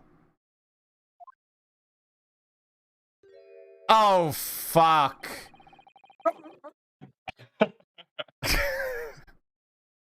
You can just feel the racism radiating off of this man. This is a Yu-Gi-Oh character. All right, so who wants to get him? You should do it. Who's this picture postcard English gentleman? Oh, he's so racist. You want me to take a look at? Yeah. Okay. Good day to you, ladies, gentlemen. Oi, mister! You mean Dad? What's your problem, eh? There is no problem as long as you remove yourself. I have a matter to discuss with the proprietor. If you intend to make a problem of it, I shall see you outside, little girl, for the hiding you deserve. Hit me with that. Okay.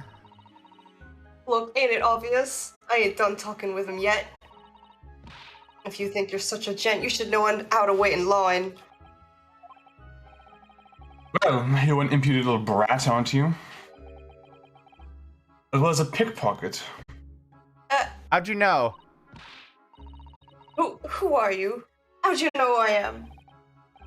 The question is, how do you not know who I am? You haven't the courtesy even to remember the faces of your victims, it seems. What, you mean I'm you?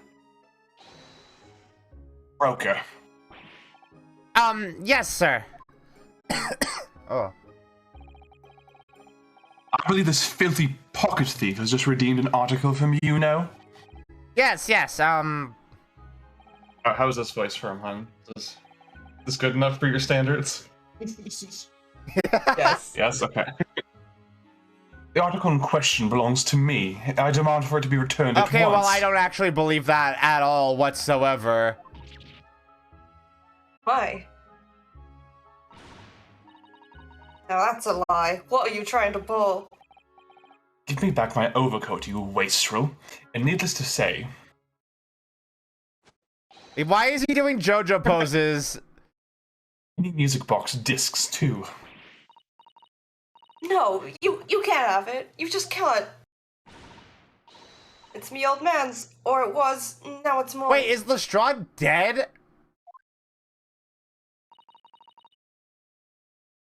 Goodness, Mr. Naruto. Very awkward situation. Yes. I think perhaps we should hear both sides of the story in a little more detail. No, I'm siding with Gina. Centrist ass for you, not Yeah.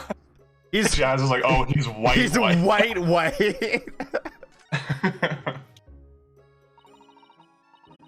Lestrade, what the gentleman is saying. What do you think? It's all lies, ain't it? Obviously. I swear on me life, I ain't never laid eyes on that dandy before. I love how you're injecting even more Cockneyism into her by changing me. lie into me and whatever. It's great. Let's hear it now, you little ragamuffin. You absolutely did. You're so in character. It's great. I love you. You stole it, didn't you? That ticket you brought in here just now. No, I swear it. I swear to God. Christian God. The Christian God. Sorry, Gina has become Christian. It was barely an hour ago. I was walking along the street, minding my own business. This little gutterling ran into me. I knew at once what had happened. I've been robbed yet again, I thought to myself. Those wretched pickpockets. Yet again. Yeah, I can tease this guy being a frequent target. Yeah, yet again. Rob his ass. Oh yes, as you can see, I'm a man of impeccable style. This isn't the first time I've been targeted by those backslum scoundrels. Stop doing that. Now then, relinquish my overcoat. This is REO Speedwagon if he was a racist. So you mean this is already Speedwagon?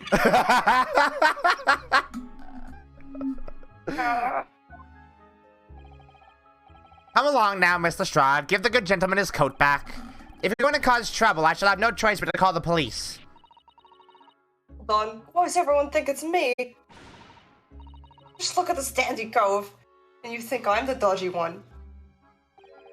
I'm sorry, but no one's going to believe you. Oh, what about evidence? Yeah. Where's your evidence that I've stolen something, eh? Come on, let's see it. Oh, I have evidence, naturally. You what? Oh, she looks so scared. She does. Evidence that the article Mr. Strahd redeemed actually belongs to this gentleman. Of course. We need only consult Mr. Winterback's ledger to know the truth. We'll be able to look up the name of the person who deposited the article in the first place. Yes, brilliant. I'm very sorry, but I'm afraid that won't be possible. Oh. I never ask customers' names. That's a strict policy of mine. But why not? Well now, as you can imagine, some of my customers have circumstances to consider. A great many of them prefer to maintain their anonymity. Yes, I see. But then, how can you know if an article belongs to the person asking to redeem it? Oh, it's quite simple. Good sir. Might I trouble you for the watchword associated with the article in question? Of course. It's Oh my god. Professor. I hate him, but I love him. Yes, that's right, and all the evidence we need. This gentleman is the rightful owner of the article, without doubt. A watchword? Interesting. Safe word? Interesting. So, about these watchwords, Mr. Winterbank. As I just explained, I never ask customers' names when they deposit items with me. There are many reasons why certain customers would like to keep their activities secret. Kindred spirits, you two. That wasn't exactly a subtle glance at Mr. Sholmes now, was it? Look at this guy. We detectives have no dark secrets. None at all. Yes, well, anyway, that's why I always ask for a watchword whenever I accept a new article. In many ways, it's like the secret combination of numbers used to unlock a vault. The date of deposit, a description, and a watchword uniquely identify each item. And, of course, then I give the storage ticket to the customer. When someone comes to redeem something, I ask for the ticket and the watchword. And if that someone tells you the correct watchword, you return the article? That's right, sir, yes. Just as soon as the requisite fee is paid. I have supplied you with the information you require already, but for the avoidance of doubt. The article in question is an overcoat deposited 2 months ago on 15 February. The watchword of Professor. All perfectly correct information, sir. But how? Really, this is beyond a joke now. There is no further room for doubt. Ugh.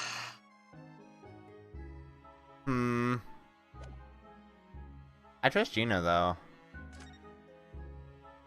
Look at this fucking racist guy. Like, oh, he hasn't really said anything racist. No, yet, not has he? yet. Oh, we know. One of my mutuals was playing this game. When she got to him, like the first text box when he appeared, he goes, "Oh, I found him, Mr. Racism." Excuse me. The CEO. The CEO of himself. racism. Oh my god. Oh my god, he's here. Excuse me, but who are you? One would expect the Inquirer to introduce himself first. Though clearly you are not British, so perhaps our ways are foreign to you. Here he goes. Oh, there it is. Oh, there it is. Oh, sorry. Yes, we're from the Empire of Japan. We're studying here. Oh, yes, Japan. I've heard talk of the place. What do you... Sir? Its inhabitants want some fiery brown-colored soup, dressed up with exotic spices. You might be thinking of somewhere else. And what was that theatrical gesticulation about? His best quality. His wiggle. His wiggle. Perhaps. Anyway, if you are a gentleman, sir, you offer your own name first before inquiring after the name of another. Of course, yes. I'm Ryunosuke Naruhodo. I am a lawyer. Well, a student of law, really. My name is Sasato Mikutaba. I am Mr. Naruhodo's assistant. I see. Okay. My name is Benedict. Yes, Eggert Benedict. No, it's not. Like,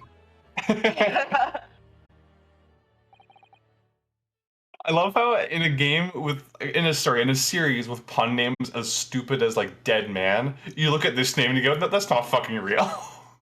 The way it's just the way he says it, it's like, that's not your real name. Enchanté. He's so refined in how he holds himself and how he speaks, but that name is suspicious. Now to the matter at hand. Why are you doing this? My overcoat. Turn it at once. There's someone with a style to carry it off. Did you actually get it? Like, without... every breath he takes, Yeah. can't stand watching him. Like, that's a good reference. Yeah. Okay, that's not your coat! So, let that be an end to the matter. And thank you for your custom, Mr. Eggert Benedict, sir. There's a gay little dance that pisses you off. Pissed off. With such a reasonable race of interest, I may even decide to come back. I hate grown-ups. Just because I'm a diver, everyone thinks that makes me a lawyer.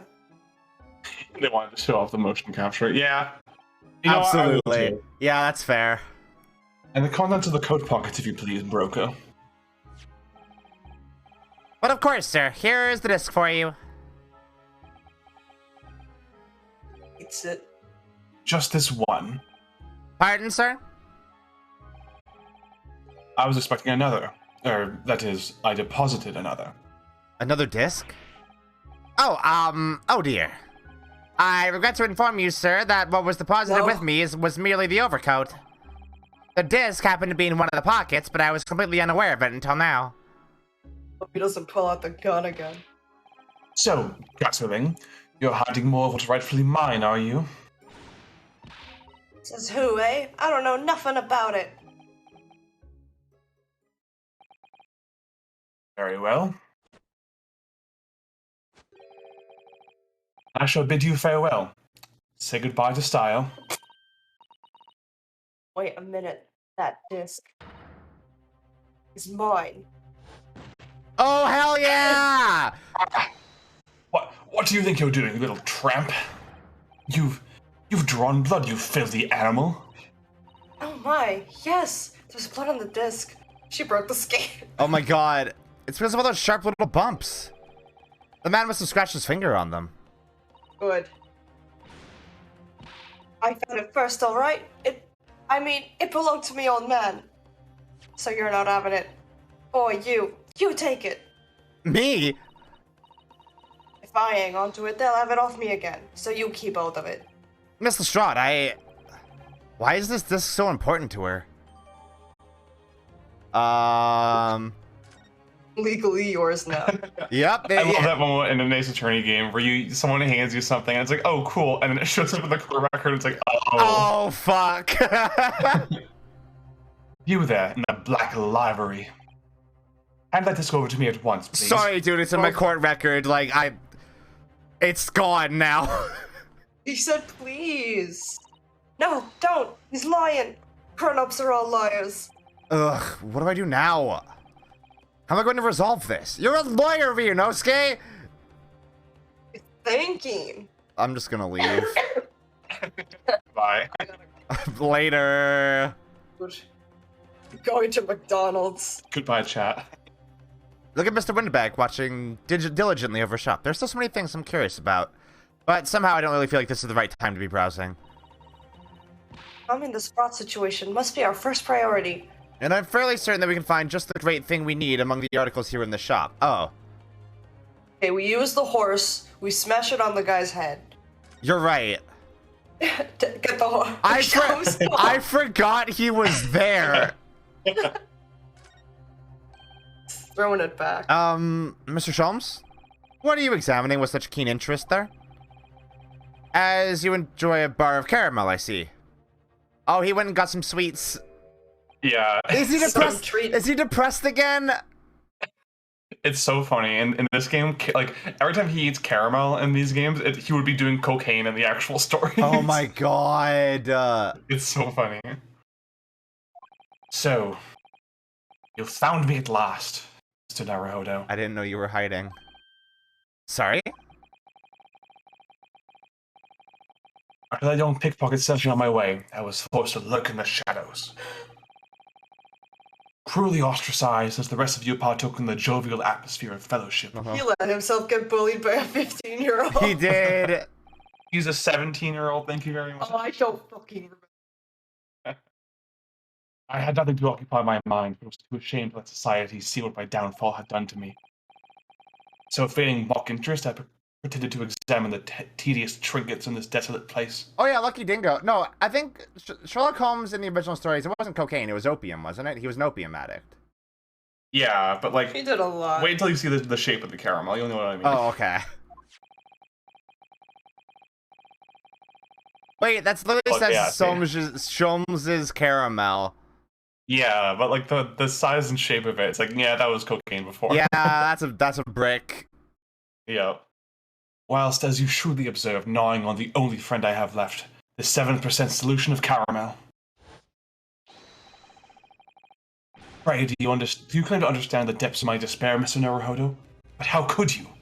Just wanted a little... I was so lonely, so desperately lonely. Then, why on earth didn't you rejoin the conversation? Things have gone from bad to worse here, you know. Yes. I overheard much of your conversation. Or rather, my craving for human contact, my ears devoured every word that was uttered. You really were sad, weren't you? Oh, Mr. Sholmes. I feel something awful for you. It would seem that my inferences are correct. Oh, surely you're not about to tell us that you've solved the entire case once again? My dear madam, sometimes I wonder, were my genius for deduction to be commoditized, how much could I pawn it for? But then you wouldn't have... Huh? It seems Mr. I don't Sholmes want to has be had a detective. I don't want to be a detective anymore. I'll just sell it. Give me money. It seems Mr. Sholmes has had another of his flashes of inspiration. But who knows if it will help to resolve the situation between Mr. Shaw and the mysterious gentleman. What's the right thing to do here? Leave it. Oh yeah, caramel is basically what grape juice was in fucking A4. That's... Yeah. Yeah. It's excellent. That's great. Well, Miss Lestrade, it would appear you find yourself in something of a predicament. Well, where the blue blazes have you been, eh? You told me to fuck off. Fuck off. Pardon? No. When a lady's in trouble, a true gent's supposed to be there to help. Straight away, not an hour later. Balls. Harsh. Falls and like cracks his neck on the chest there. He's dead now. And who, pray tell, are you? Mr. Eggert Benedict. You have, in my eyes, a veritably encyclopedic array of curiosities about your person. Nevertheless, there are two immovable conclusions I have drawn. I beg your pardon. The first is this. You're a little bitch. No, yeah, Cookie, we know it's originally grape juice. It's an obvious stand-in for a different substance. Yeah, 100%. Like, it was still grape juice in the Japanese version, but it was 100% supposed to represent wine based on how he binge drinks it and it comes in green glass bottles. Yeah, and he passes out, I'm pretty sure. Yeah, and Some grape juice. in this game, it's like, it is caramel, yes, but he mainlines it to cheer himself up when he's depressed. Yeah. And it comes in bricks that he keeps on his person. Yeah. Fuck. The true reason for your visit to this pawnbrokery today is something you could not yet revealed. Imagine, getting told off by a 17-year-old and being like, I gotta do hard drugs about this. I have to go do opium about this. Like he's already pissed off this morning. He's like, it's a good day to die. And he's like, that's it. That was the last straw. I'm just gonna like mainline some heroin real quick. Punches on it. And the second is this. A considerable crime in contemplation. One you will orchestrate with intent to steal a vast sum of money. Well, Mr. Benedict, what say you to my deductions? How? He's turned as white as a hard-boiled egg. How can you tell? Like how she's just right next to him and he's stressed. It would seem that once again, Mr. Sholmes has made a flawless deduction. Just who do you think you are, sir? Ah, yes, as I had hoped. That is precisely the pain expression I was looking for. Are we gonna have to do a dance deduction? So, shall we begin? Yep. The time has come for yet another Sherlock Sholmes' logic and reasoning spectacular. Oh, we're just going into it. Until I walk in. Top hat's so stupid. First of all, we must ask ourselves on what business you ventured to this pawnbrokery today. You claim to have followed this pickpocket here, having had the redemption ticket stolen from you on the street. But that is most certainly a lie. The real truth is something quite different. Hey, what's that in your hand, sir? As revealed by that which you hold in your hand. Yes, what brought you to this shop in the first place is the staff recruitment flyer. Is that what the... He needs a job. Uh-huh. The piece of paper in your hand is a staff wanted advertisement from this very shop.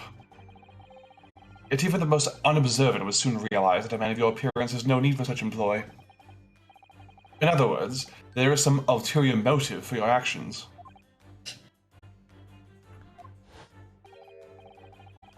Pain which you unwittingly clutch to your person exhibits an incontrovertible contradiction. What utter rot! I've had this cane for years. The contradiction of which I speak is, of course, the missing ferrule. The end of any walking cane will be terminated with a metal ferrule to protect the wooden tip. My And yet God. detailed analysis shows the wooden tip of the stick to be utterly bare. Therefore, there is only one conclusion. The rod that you hold in your hand, which appears to be a walking cane, That's his is in fact no cane at It's all. a sword! His pee-pee. You recoil, sir. Is something wrong? And in your recoiling, you inadvertently facilitate the answer to the next conundrum to present itself. Namely, what is the truth behind this rod you bear?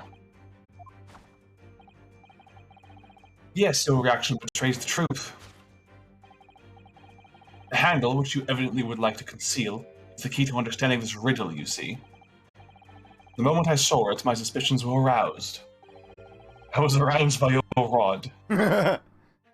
What walking cane demands such a stout handle, mused I? It's actually a fucking... It's for cricket. What, you mean croquet? Croquet, yeah. That's where they use mallets. Yeah. But of course I said, this is no walking cane. No, that rod. What? The broken handle of a shovel. What? Are you insane? Looks at him. And now, having determined this undeniable truth, the conclusion is clear. Your true motive for coming here was to take employment at this establishment in order to excavate the ground beneath the premises. What a calculated crime you have conceived, sir. A wickedly calculated crime. Okay, well... He's getting worse at this. His voice has so much energy that actually tires me out a bit doing this. not to drink another monster. He talks so fast and he has so much like bounce to it. Yeah. Now, Mr. Benedict, let us continue. Or we must expose the details of this elaborate crime you have in the planning.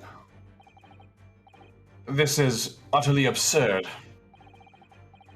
You suggest that I, a gentleman, intend to excavate the ground beneath this pawnbroker with a broken shovel? What on earth do you propose I can expect to find there? Some long-forgotten treasure, I suppose? Save such a fanciful theory, what possible reason could I have to do as you say? Like, Oh, but there is ample reason. Oh, she's biting me. Oh no. She's biting me. I'm not fighting. As you are only too well aware, Mr. Benedict.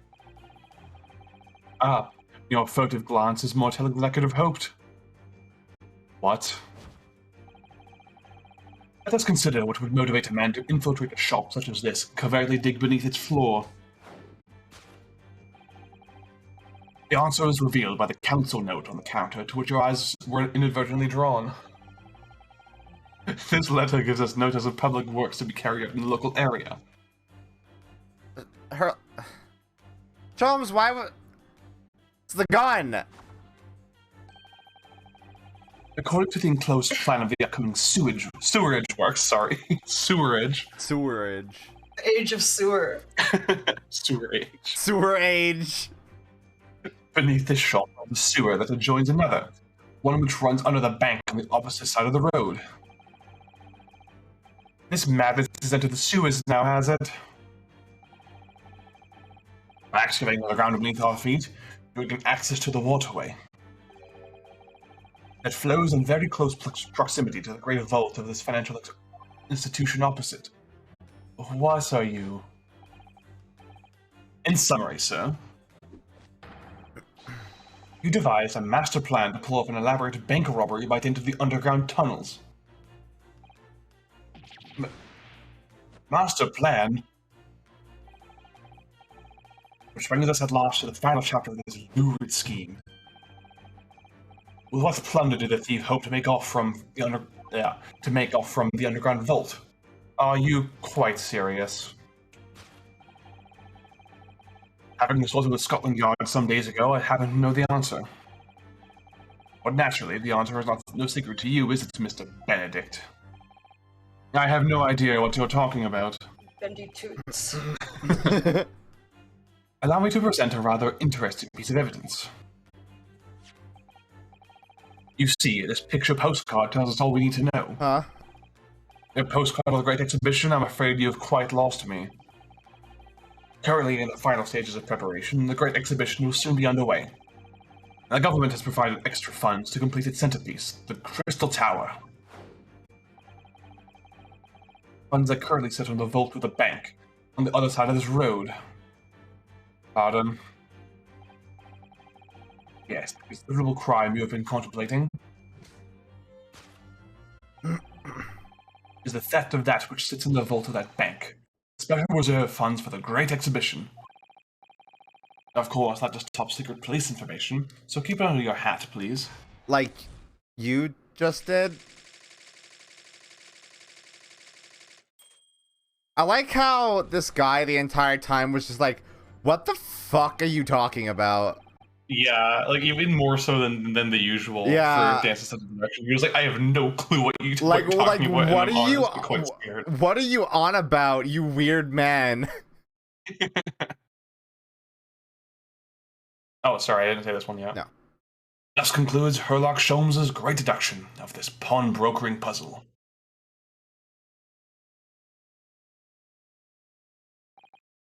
Mr. Sholmes? Regina straight up left. She's gone. Well, Mr. Naruhodo? An impressively upbeat deduction for a detective racked with loneliness, would you not agree? Was it true what you said about the bank over the road and what it has in its vault? Indeed. Though few know of its existence, it is one of the government's most closely guarded secrets. Gregson told me in the strictest confidence. But you just announced it to everyone here. Rather loudly, in fact. And if it's such a big secret, how would Mr. Benedict have come to find out about it? There could be but one explanation for that. Clearly it is because the man is a criminal. What if he didn't know anything about the money in the vault? He is a criminal, as you said. And buying a brand new shovel is sure to be the first thing he does now that you've revealed the secret. Oh. Or if he doesn't, maybe Mr. Windibank will. He already has plenty of shovels here, after all. Oh, my life, I assure you I'm not so unscrupulous. Well, hopefully this has taught you a valuable lesson. In what? Sensitive information must be handled with the utmost of care. I didn't learn shit. One can never be sure that someone privy to secrets and will disclose them. And once the word is out, it's out. He's talking about himself. Perhaps I'll think twice before confiding in you next time, Mr. Sholmes. Excellent idea, Mr. Naruhodo. Excellent idea.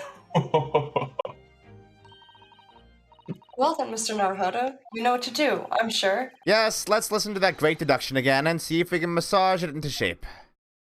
Yeah! Awesome. Very well then, let's start once more from the beginning. All shows together? Nice. No. Sherlock Holmes' magnificent logic and reasoning spectacular. I'll break his spine. On purpose. On purpose. Okay, let's skip to where he fuck up. I mean, I obviously know what thing the cane is hiding. Like, it literally has his initials on it. So, by Mr. Sholmes' reasoning, Mr. Benedict came here in order to apply for a job so he could dig down through the floor. Yes, in an attempt to tunnel into the sewers to gain access to the money in the vault of the bank across the road.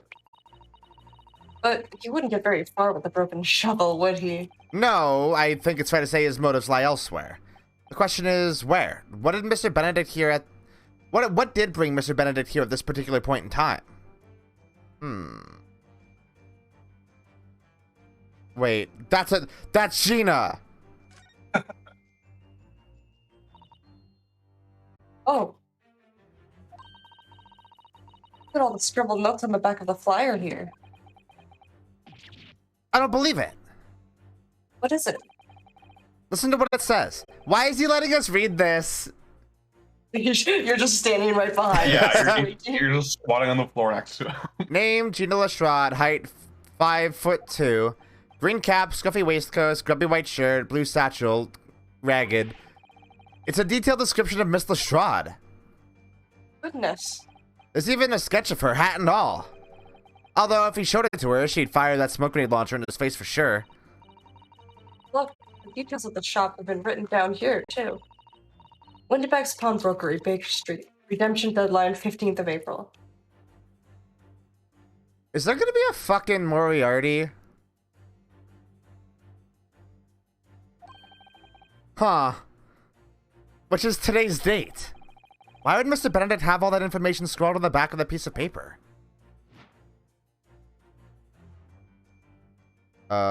This.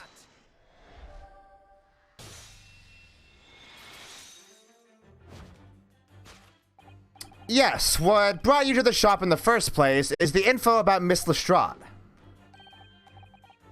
Quite so, my dear fellow. It would appear that the writing and sketch on the reverse of the flyer pertain to the pickpocket Miss Lestrade and Mr. Windibank's pawnbrokery here. Ah. You originally told us that you had merely given chase after Miss Lestrade stole the redemption ticket from you.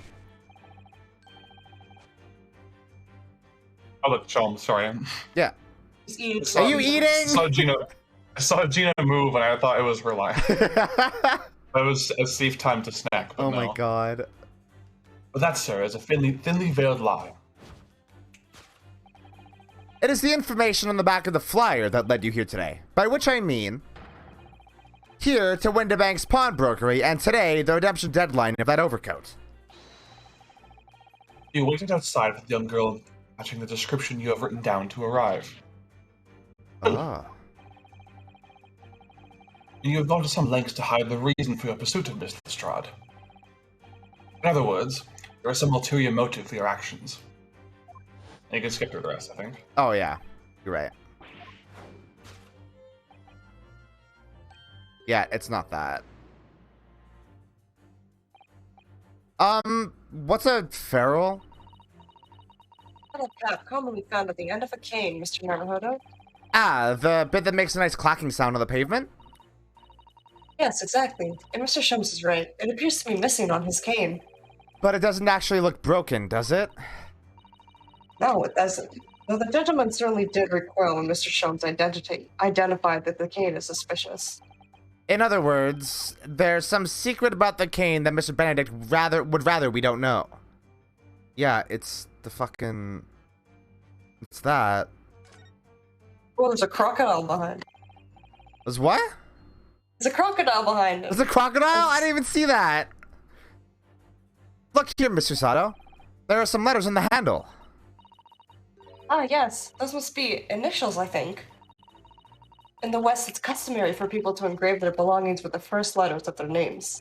So, Herlock Sholmes would be HS, you mean? That's right. And the initials of this cane, obviously. Oh. AG? Why does it feel as though that's not quite right? Where's the crocodile? Ah! Look at that! Look at that guy! Is it real? I hope it's real. I hope it's real.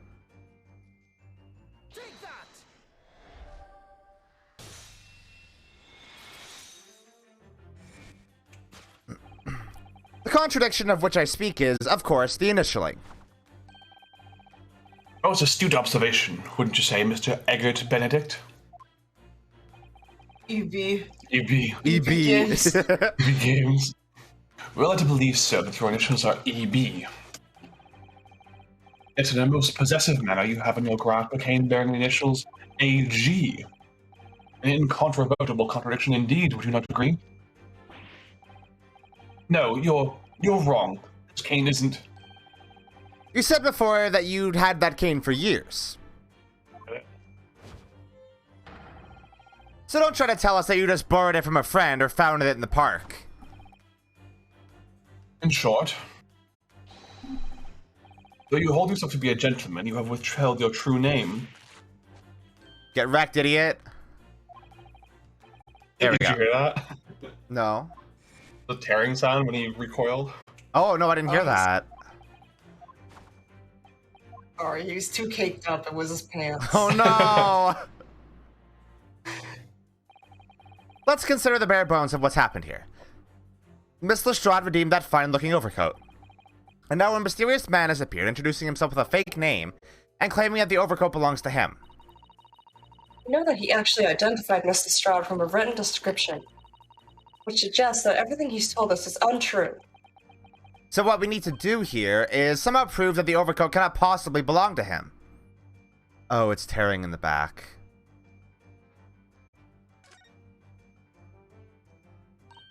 Too voluptuous. Oh, the seam on the shoulder there is coming apart. Look. So it is. You know, a moment ago when Mr. Benedict was surprised by something that was said, I thought I heard him make a rather strange noise. It sounded a bit like a tiny growl.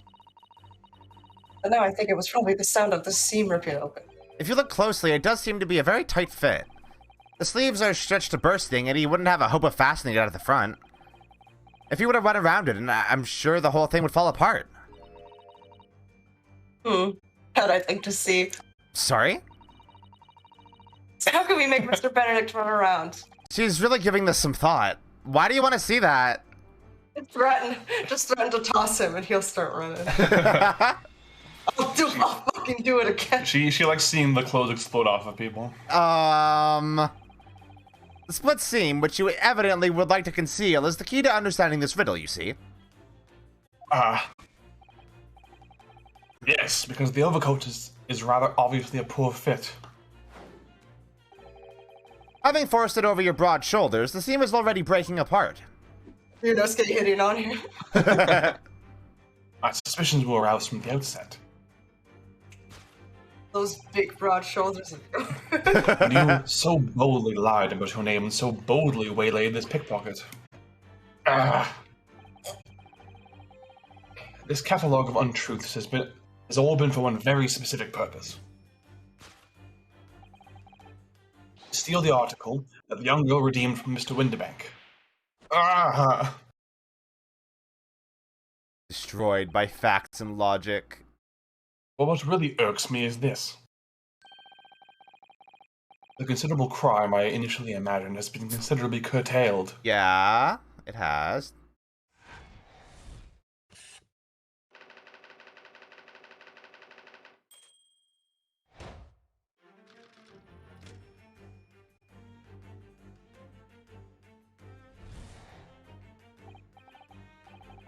Okay, we can...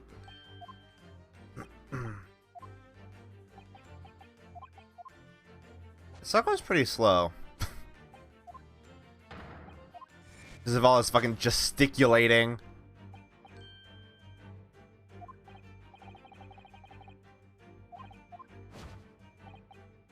Oh, wait. Why does this seem like new dialogue? Hold on, what? is in the beginning just a bit. Oh, because he completely changed. What he was saying. Right. You want me to read that, or? Yeah, sure. Okay. Now, Mr. Benedict, let's continue. We must expose the details of this elaborate crime you have been planning. This is utterly absurd. You suggest I, a gentleman, designed to wheeze a filch some tawdry article of pawnage. Have you forgotten that I redeemed the article in the proper manner using the watchword? I have not been the one to deposit it in the first place. How would I possibly have known the relevant details, n'est-ce pas? Oh, but the watchword can be discovered, as you are only too well aware, Mr. Benedict. And your photograph glance is more telling than I could have hoped. What? Let us consider how one might come to learn a secret watchword related to the pawned property of another. That is revealed by the council note on the counter, to which your eyes were inadvertently drawn. Oh, it's not the gun. The direction of deduction must change rather dramatically now, I think. Yes, no more talk of tunneling into the sewers. Which is a pity, because it all sounded rather exciting. Anyway, you can't deny that this mysterious gentleman did know the watchword. Yes, Professor. If you didn't know that word, Mr. Winterbank would never allow you to redeem the article. Or, looking at it another way, if you did know that word, Mr. Winterbank would allow you to redeem the article whether it was yours or not. So the question is, could this gentleman have found the watchword out somehow? Is that a kitty? Is that a picture of a kitty right there too? Yeah. Kitty with a snowman? Kitty everywhere. Little baby kitty. Oh, baby kitty. Look at this, Miss Usato. Oh, it appears to be a memo that Mr. Winterbank has scribbled to himself. Let's see, what does it say? Oh, Professor.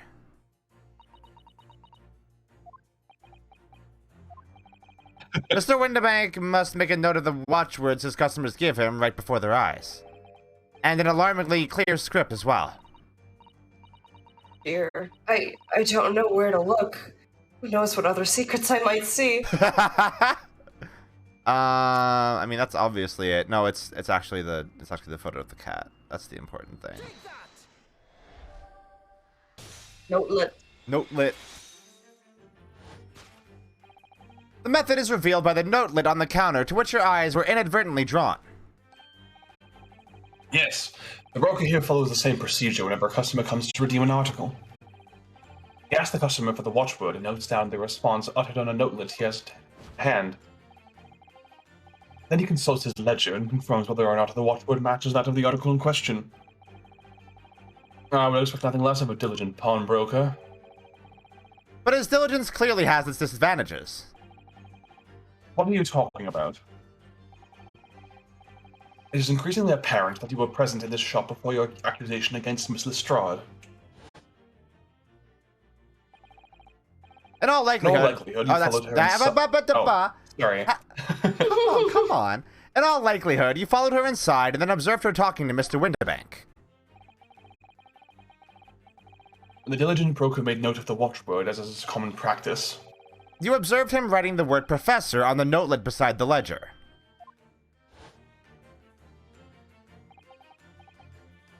And that, sir, was the master plan you devised to steal the pawned item from the young Miss Lestrade. Master plan brings us at last to the final chapter of this lurid scheme. This isn't... Oh, actually... Why would you go to such lengths to redeem that particular article from this pawnbroker? This is still new, yeah. Are you quite serious? Our ill-fitting overcoat hardly seems to justify the effort, much less a worthless music box disc. But naturally, you had very good reason to make them yours, didn't you, Mr. Benedict? I have no idea what you're talking about. Allow me to present a rather interesting piece of evidence. You see, picture postcard tells us all we need to know. The articles we're talking about are the overcoat and the music box disc that was in one of the pockets. According to Mr. Winterbank, isn't even worth a penny. And yet this man went to such lengths to steal them. Why? I wonder if perhaps we already have the evidence we need to explain it, Mr. Naruhodo. Could we? Really? I'd better have a thorough look through all the evidence we've collected so far.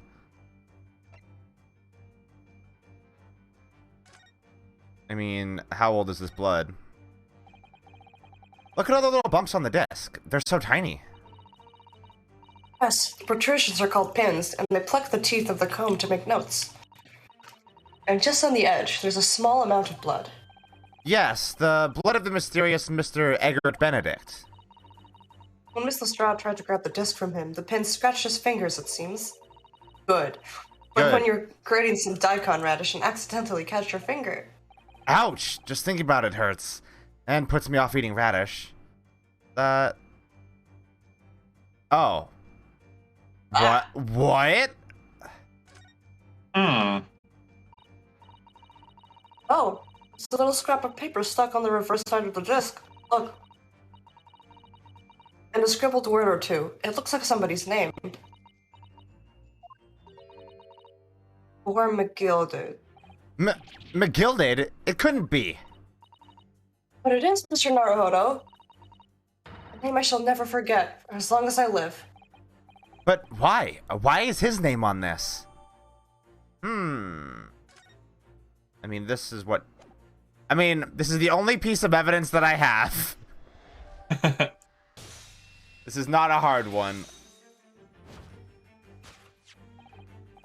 You see, this music box disc tells us all we need to know. What's that on the back? It reads, For McGilded.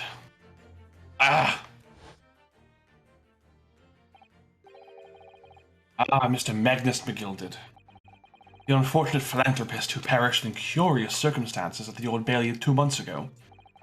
A prominent man in London. His loan-mongering demonstrated a distinct lack of scruples. So, you're an associate of his, are you? Or perhaps a subordinate? Mr. McGilded was a man of unusually small stature. In fact, he was precisely the right size for that overcoat that you've squeezed yourself into. It still goes down to this guy's knees though. It must have dragged it along the floor when McGilded wore No it. shit. Ugh. Your true identity remains shrouded in mystery, Mr. Egbert Benedict. Oh my god, I can see the coat clipping through his leg. Yeah. Obviously he wasn't meant to wear it except for this one scene. Yeah. But the final conclusion here is crystal clear. The reason he came to this pawnbrokery today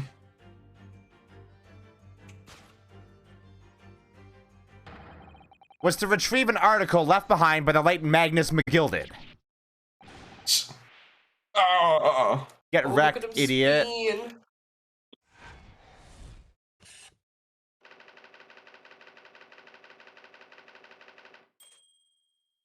Okay, what the fuck?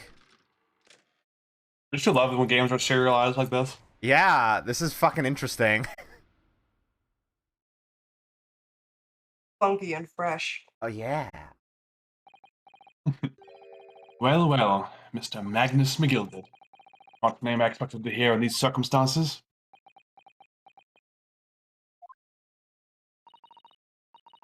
Mr. Sholmes, I'm afraid there's something very troubling on my mind. Try tell, Mrs. Sato. Well, according to what Mr. Windebank told us earlier, today was the final day on which the coat could have been redeemed, was it not? Yes, ma'am, that is correct. Today would be precisely 2 months since it was first deposited. Well, today is 15th April, so 2 months ago today would have been 15th February, sir. That's right. It's all carefully recorded in my ledger. Deposited at 10:30 p.m., I see. What? But that suggests... Yes, 15th February. It's Precisely the day on... Oh, sorry. It's precisely the day on which the omnibus murder took place. At 10:30 in the evening. It's precisely the time at which the terrible events were unfolding. What? Suggestive is not the word. It would seem the matter is entirely beyond coincidence.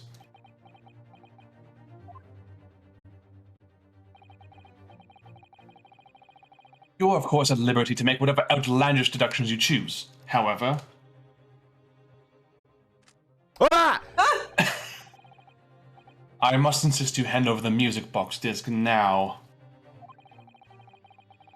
It would be a terrible shame for you to return to your native land in a box. What do I do? See, I actually love how refreshing this case is, whereas, again, this is the bad guy. Like, he shows up, uses a fake name, and then points a gun at you. I'm just gonna say nope. There are some things a man must protect at all costs. This may well be one of those things. Then again, it may not. Oh! Oh, he's gonna pop off! Mr. Windebank! This is my shop. I can't allow any harm to come to my customers. If that were to happen, I should have to take my own life. Mr. Windebank, no! Hello? Oh, it's Gregson! Inspector Gregson! Spectre. Oh shit, put it away.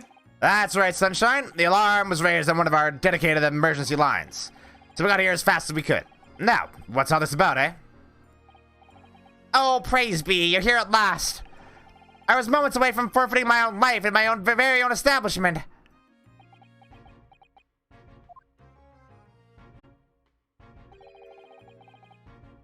It would seem you have the upper hand. Yeah, take that fucking coat off, motherfucker. Right? You lot have got some explaining to do? I don't appreciate being bothered with some petty argy-bargy. Mr. Windebank very nearly met with his end. Yeah, by his own gun, as far as I can tell.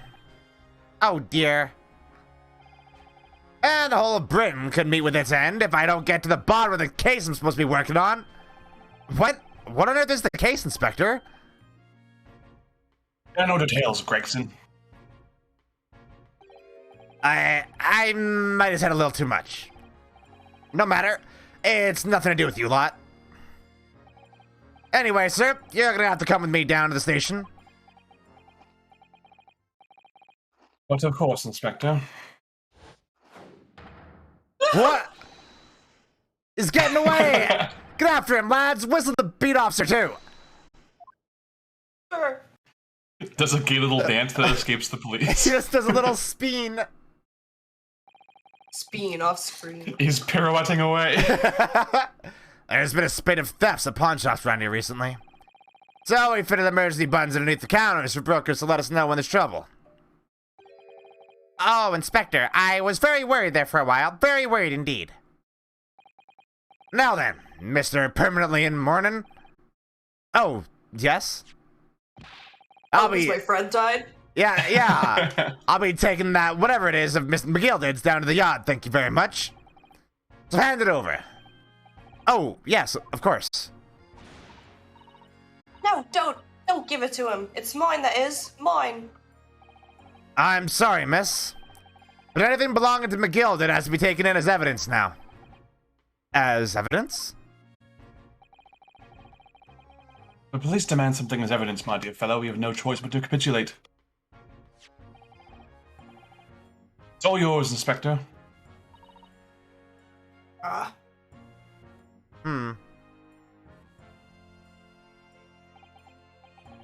And so, we handed Mr. McGilda's disc over to Inspector Gregson. And were summarily turfed out of the shop and onto the street. That's a to be continued? Yeah. Dang. Okay. What the fuck? Oh no. Oh wait, that's the autosave. I can't do that. Oh no, that wasn't the autosave. Never mind. There we go. Fuck. Okay, let's take a little break.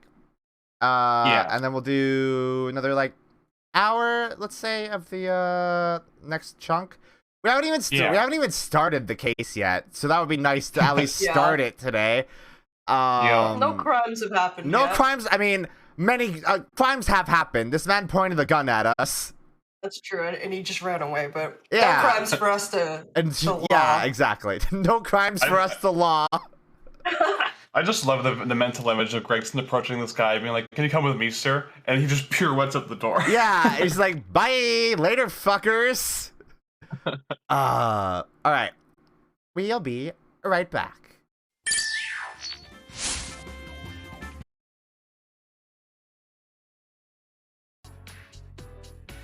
I'm back.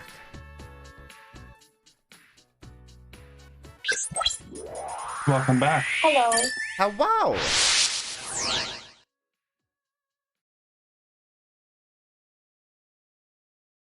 This is starting How was off, your break? It was good. Good. This is starting off very interesting. Yeah, it's just a fascinating kickoff. Yeah.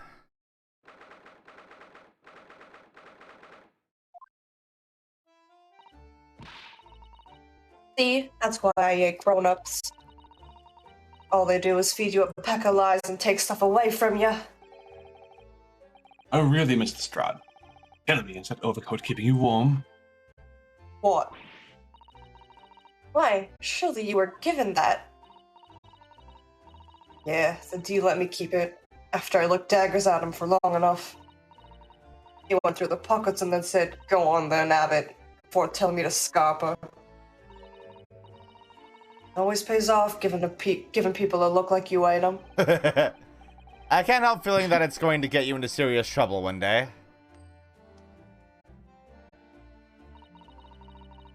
What I really want was that nice shiny disc, mind. Music box disc? But Mr. Windibank said it was practically worthless. I think I'm gonna go and have another bash. Give him a long odd stare. I think not, Mr. Strad. We shan't enter Winterbanks again today. Why not? That's not fair. It can't be helped, I'm afraid. The police are investigating the scene now and taking a statement from Mr. Windibank. Not just mine. I had the ticket for that coat and it was in the coat's pocket. There should be something else at all. That's what the Rotten Cove said, ain't it? Yes, he did mention something about another article, didn't he? Well then, that's mine too, whatever it is. Now she's really pushing her luck. Mr. Strad, I think it's time to admit defeat. You've had your hole for the day. Oh. Yeah, and it's all your fault, Sholmes. We got you the coat! What are your plans now? Will you dine with us this evening? Aw. Huh?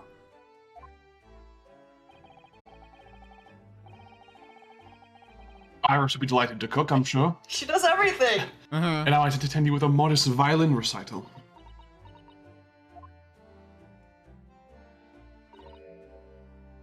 No. Oh. Come round your place, eh? Have you lost your head or something? Bye! Whoosh. Later, shitlords! Ninjutsu's out of there. Oh dear. She's gone. Having reviled on me quite unnecessarily, I might add. I can't help wondering if perhaps she might turn up anyway. Interesting. Once she's had a chance to calm down, I think there's a good chance she'll decide to come. Very well then. I'll inform Iris to set a place for a potential guest at the dinner table this evening. Aw. And one more thing. I should be glad of your company later, too. Sorry? I believe I will have a rather splendid surprise to show you. Oh, how exciting. What is it? You shall have to wait and see, Mr. Sato. Until later, then. Okay. I hope it's his wiener. Shut up. I'll cast you, shut up!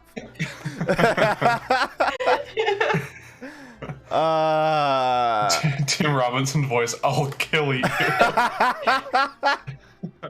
You have preferred I say penis. No! Or to just stay silent altogether, I think. Schlong. Daddy Long Dick is back in town. No! Aw, Susie and Rudo, come in, come in. Good afternoon, Iris. Thank you so much for breakfast this morning. Oh, don't mention it. Goodness, look at the time already. Busy as always? I am. I'm preparing everything for dinner this evening. Already? Oh, fuck. You're obviously cooking something special, are you? Oh, what? She yanked her headphones out. She was so excited. Oh no! Okay, we're good. Oh yes, after all, we have a special guest joining us. Talking about that Shulms dick got her all worked up. Like usual, typical Monday. Typical Monday. So it is, go on. You'll never guess. You'll never fucking guess. Look at those little eyes of hers shining. Oh dear. It is awkward when you already know the answer, isn't it? Well, don't say that. She's right there. It's Ginny. Isn't that exciting? Oh. Oh, what a surprise. Yes, that's wonderful news. Wow, Iris seems overjoyed at the idea. There's so many girlfriends now. I can't wait to learn some pickpocketing tips from a real professional. Oh yes, that does sound like fun. Sure, that's entirely appropriate. Are you, Mr. Naruto? It's not Flat Fuck Friday yet. No. By the way, Iris, what's Mr. Shulms up to? He's seething. Oh, he's been like that ever since he got back. Hello, Mr. Shulms. I beg that you won't speak to me. Sorry? I don't know who you are, but kindly take your leave. As you can see, I'm not here. I don't know how to respond to that. To apologize. When he gets like this, he's completely oblivious to everything. Yes, I see. The real bloody problem is, really, he behaves like a child sometimes. Hardly does. Mr. Shulms and Iris have something of a parent and child relationship, don't they? Sure do. Yes, except that Iris is clearly the parent here. Come to think of it, I wonder where her real parents are. Yeah, I wonder where her dad is. Oops. Matter, Bruno. You have ever such a funny look on your face.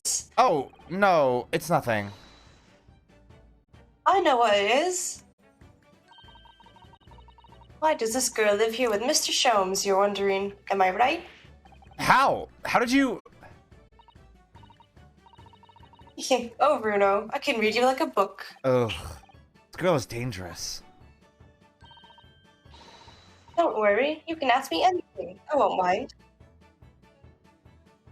Okay. No, that's not what I wanted. Oh, wait. Actually, maybe it is, because Jess wanted me to look at it again, didn't she? No, it doesn't say anything different. The woman. The woman.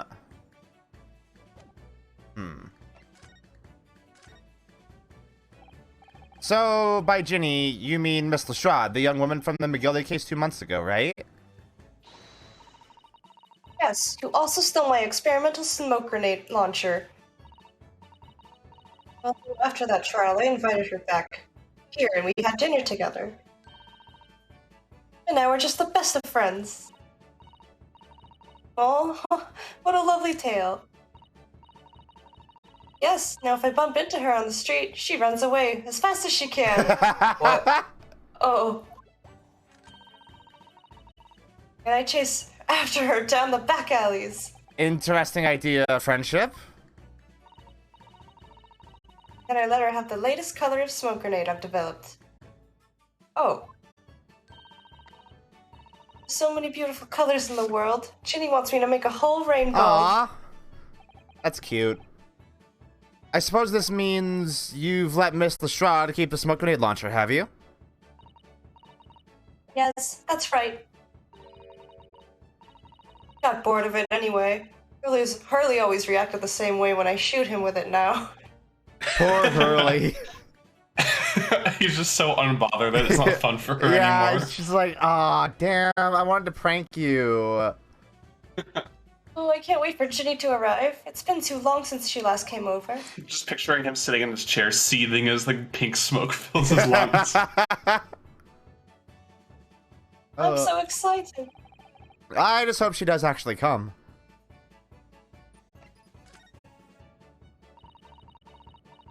I'm sure you've been wondering why it is that I live here with Hurley, haven't you? Well, it has crossed my mind. That and where are your real parents? Oh my god, Rusk. My mommy and daddy aren't with me anymore. Mommy passed away when I was born. And at around the same time, my father... Well, he had to go to a faraway land because of one of the cases he and Hurley were working on. A faraway land, huh? Oh. Wait a minute. Did you say he and Hurley? Yes. Daddy and Hurley were always solving mysterious cases together. She didn't mention that before. He wrote them all up in his diaries. That's what's in the middle chest over there. Really? He recorded them all? So, you mean it's true? Mr. Sholmes really did have a partner with whom he tackled some of his most taxing cases? Oh yes, I mean, it's always nice to have one, isn't it? So, Mr. Sholmes' partner was your father? Exactly. They were fucking? And they were roommates. And they were roommates. They were boning, sucking and fucking, if you will. Hurley told me I wasn't allowed to look in the chest. That only made me want to look even more, so I opened it up. And found your father's memoirs. Yes, so I asked Hurley, who wrote these? He nearly fell off his chair. But then he told me. That's when I found out that the author of all those accounts was my father. So Iris's father was Mr. Sholmes' partner.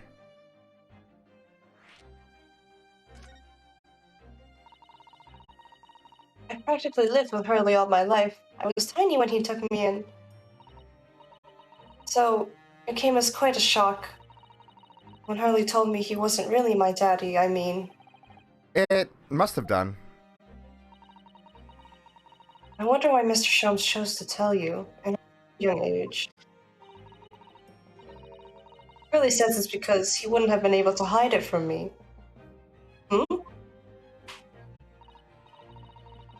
Well, having lived with Hurley all these years, you might say that his ways have rubbed off on me.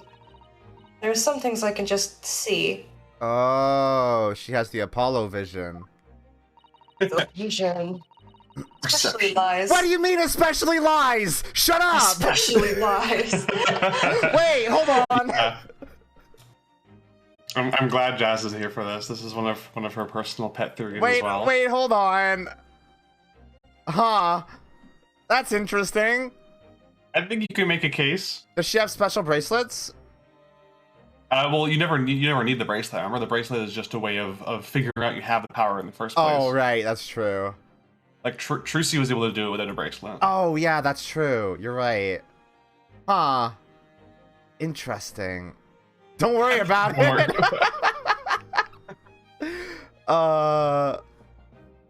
Okay. Actually lies. Oh, sorry. Hold I on. didn't read it. I almost know when people are lying before they open their mouth sometimes. Right. Anyway, I was so fascinated when I read Daddy's diaries. Baby's back. Welcome back. Hi. And what inspired me to, that's what inspired me to write The Inventions of Herlock Sholmes, actually. I always assumed Mr. Sholmes simply told you all these thrilling stories. Oh no, Hurley's hopeless like that. He forgets everything. As soon as he solves a case, it all but vanishes from his mind. He gets home from solving like a super complicated murder or whatever. She's like, "How was your day?" And he goes, "Same old." I forgot. I forgot. Oh, I see. The other day it was so embarrassing. As usual, he totally forgot about the case he just solved. So the very next day, he gathered together all the people involved and proceeded to solve the case Oh my again. god. Quite a shock for everyone. You can say that again. You share your father's surname, don't you, Iris? That's right, Wilson. Daddy is Dr. John H. Wilson. I learned from his diaries that he's a doctor of medicine, you see. That's what prompted me to study and study so that I could earn a doctorate as well. And then Susato and fucking Ryunosuke go, "Oh fuck!" Oh shit, oh shit. Iris's father, who went to some distant land, and is a doctor by the name of John H. Wilson.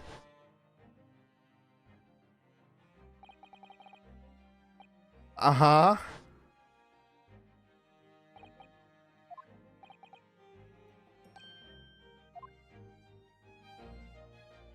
Whoops! That's right. Visiting professor of medicine at Imperial Yume University, and the man who, in the most bizarre of circumstances, lost his life just before we left Japan. We can never tell her. Miss Susato? Yes? Perhaps we shouldn't pursue this conversation any further at this time. I think that would be for the best. Damn! Okay, finally some acknowledgement of it. Yeah. Ah, my dear fellows, how good to see you. Oh! Mr. Sholmes! Why ever did you not make your presence known to me before? Well, no matter now. So, how the devil are you? We've been with you for most of the day. Goodness, really? I guess you did just solve a case, didn't you? You tell me, Mr. Sholmes, is your violin unscathed? My violin? Whatever are you talking about, dear madam? I like to think that it's just a different Sholmes between every single case that he does. Like, Sholmes is born at the start of a case and then dies, and then a new one is born. And then, yeah, from the basement of the apartment, another clone enters Yeah, or exits exactly. the pod. Never mind that now. I have something far more interesting to show you. Behold, my dear fellows. Oh, another music box disc. No, not another disc, Miss Susato. This is the one Gregson demanded we hand over as evidence. Mr. McGilded's disc. No, it's not. Why? Then, what's it doing here? No. You know what times, Mr. Naruhodo? Did you just do the Resident Evil 4 merchant cackle? Maybe. I think that though I have an undeniable talent for detection, I may well be even more adept at larceny. Ooh, that would be wonderfully exciting. I'd be your pickpocketing assistant. Bruno could be our go-to lawyer if we ever got caught. Oh, Breaking oh. Bad. Yeah, Ryunosuke Saul Goodman. Right. Plus, Susie has such beautiful handwriting. She could write all our menacing crime notifications. Yes, I'd be delighted. I'm just going to pretend this conversation never happened, I think. Nods. Yeah. You do that. I don't understand. How did that disc come to be in your possession? I thought Inspector Gregson took it back to Scotland Yard. Quite correct. That sort of uncompromising attitude is precisely why I always carry some of this. Cocaine. Or caramels. No. Your one and only friend in times of loneliness, if I'm not mistaken. You can. If you're humoring me, my dear fellows, cast your minds back to when the good detective confiscated the disc. Yeah. Just a dollar store. How good can you be?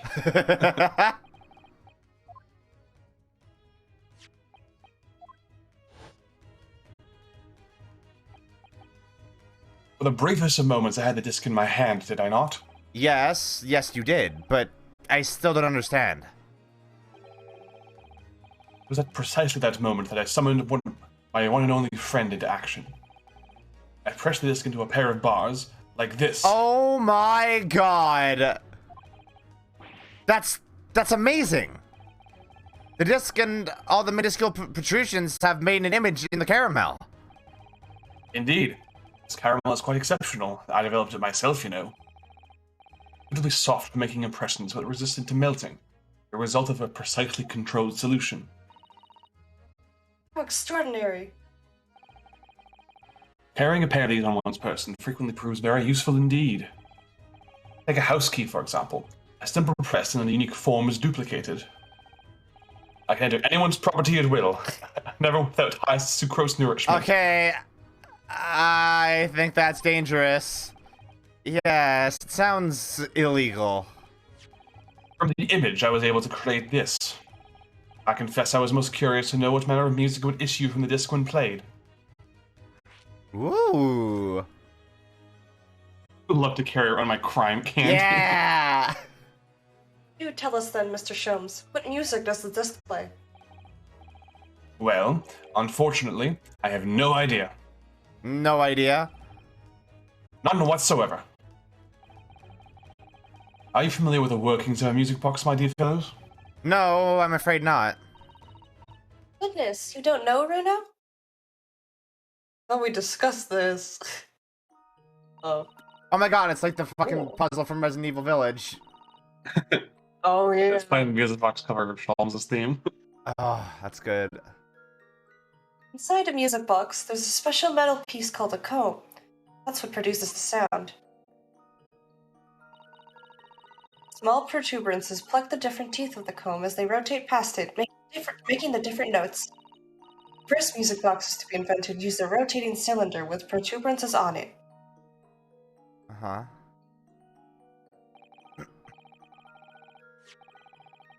But over time, a new type of player was produced, which uses discs such as these.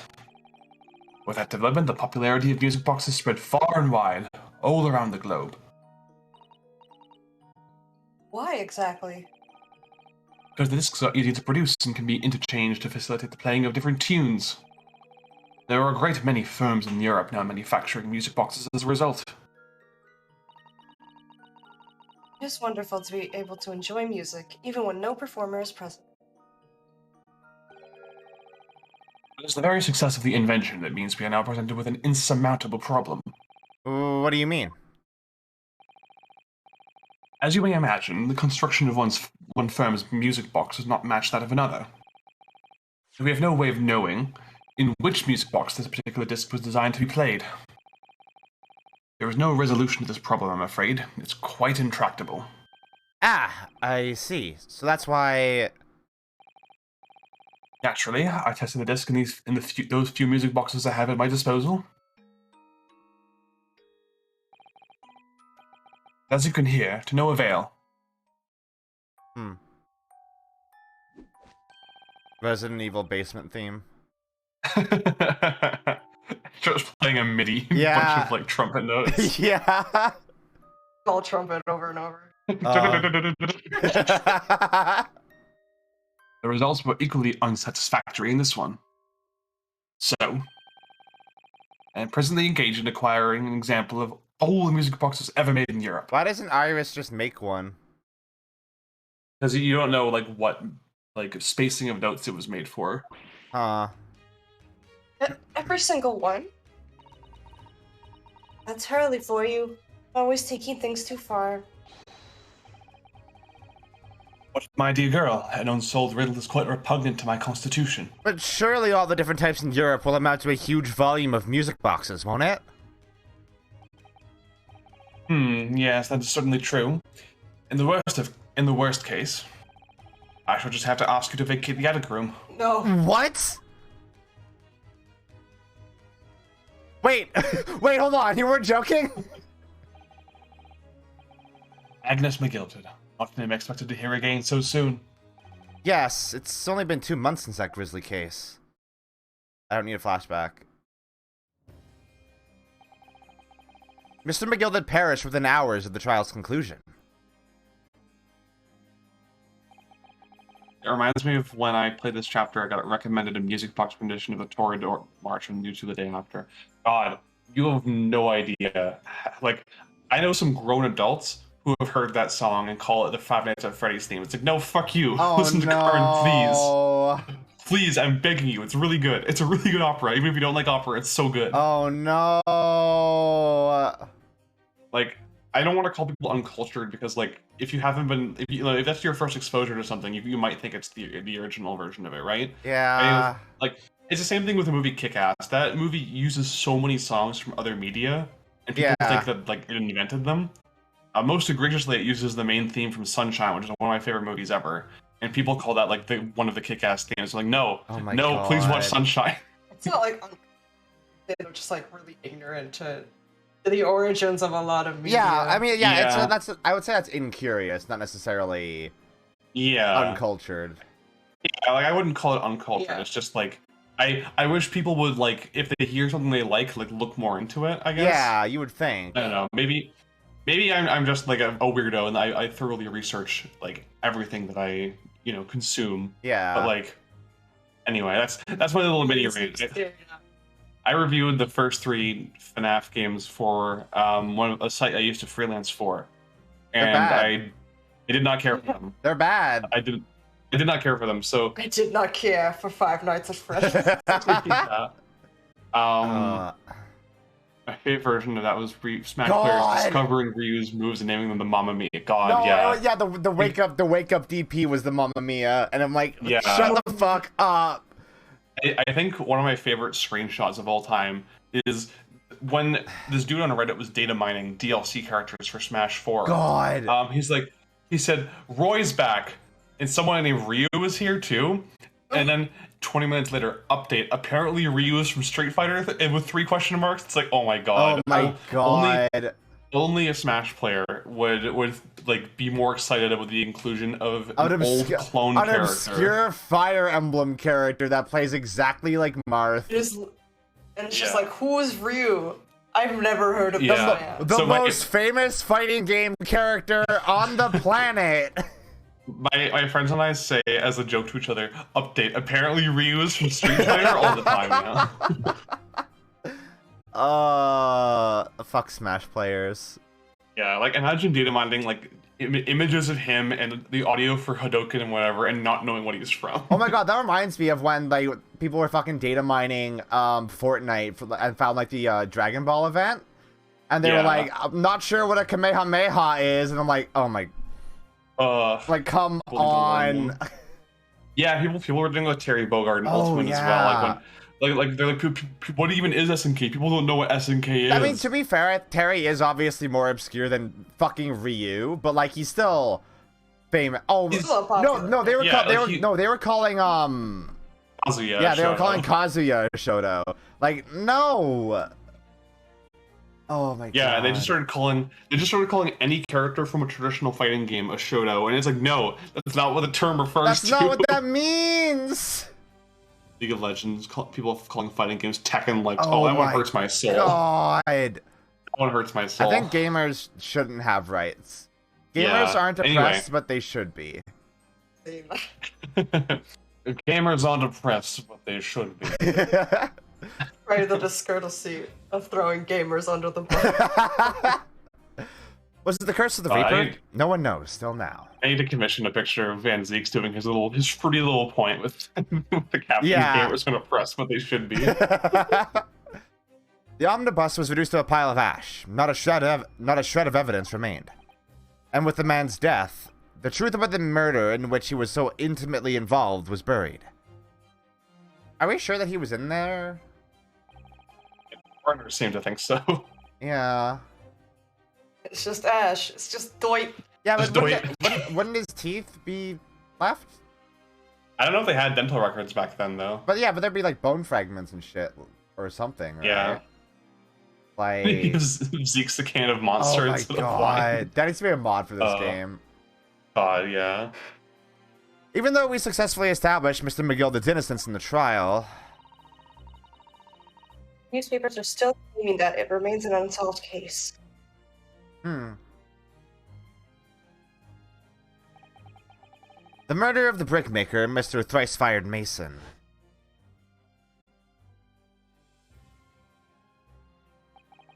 Motherfucker. In the end, the truth of the matter remains a mystery. We still have no idea what really happened that night. Oh my god, yeah, I just remembered that we don't fucking know who did that. Or why they did that. Yeah. Lost her lady first. And although Mr. McGilded was found not guilty through my defense, I still don't know if that was the right judgment or not. You okay? Yeah, I just choked on some spit. Oh no, please don't dead. I'm dying. It would appear the case is not yet closed.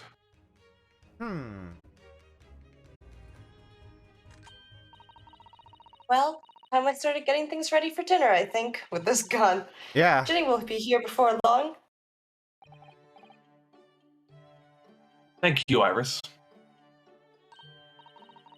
Oh, well, you must let me help you then. Of course, Susie. There's plenty to do. Oh, thank you, babe. Oh, just like in Kirby. What? You eat a food and you kiss someone, and it Yeah. restores them. Aww. We can only assume they are vomiting through each other's mouths like a baby bird. Like they're baby birding each other. Only Kirby has teeth. I think I shall investigate the condition of my faithful performing partner. Now then, where did I leave it? Let this be a lesson to you, Mr. Sholmes. Never leave anything too precious with the pawnbroker. Yeah, check the mantelpiece again. Oh, okay. Yes, you may be right. Oh, that reminds me of something Mr. Windibank said before.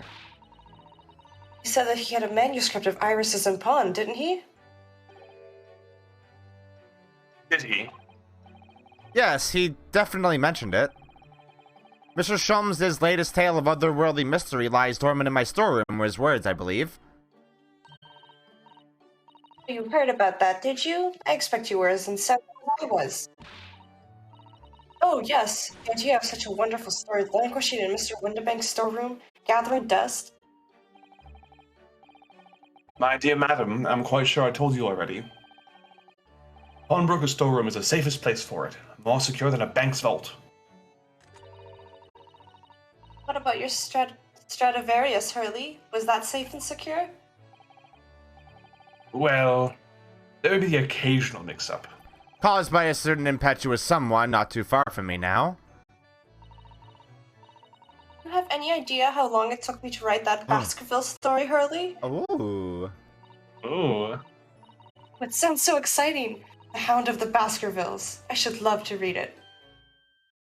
How did you know that?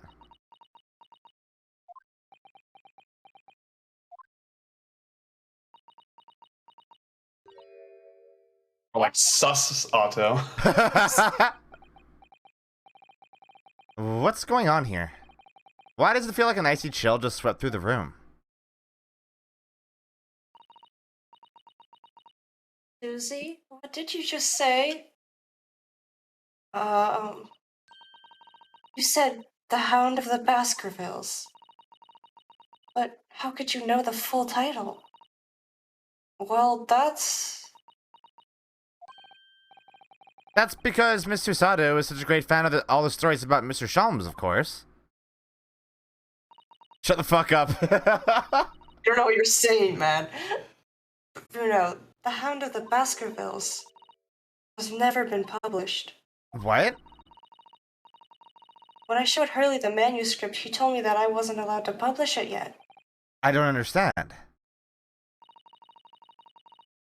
That's why he said that he'd keep it safe until it was the right time for the story to be made public, you see? So that's why the manuscript is at Windibanks? And yet, how could Susie here know its title? Well, Hurley, what's going on?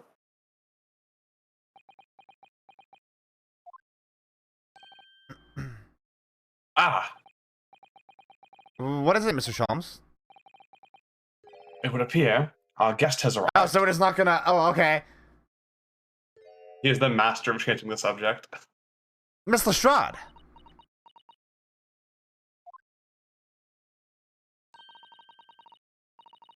A bad idea. I knew I weren't welcome.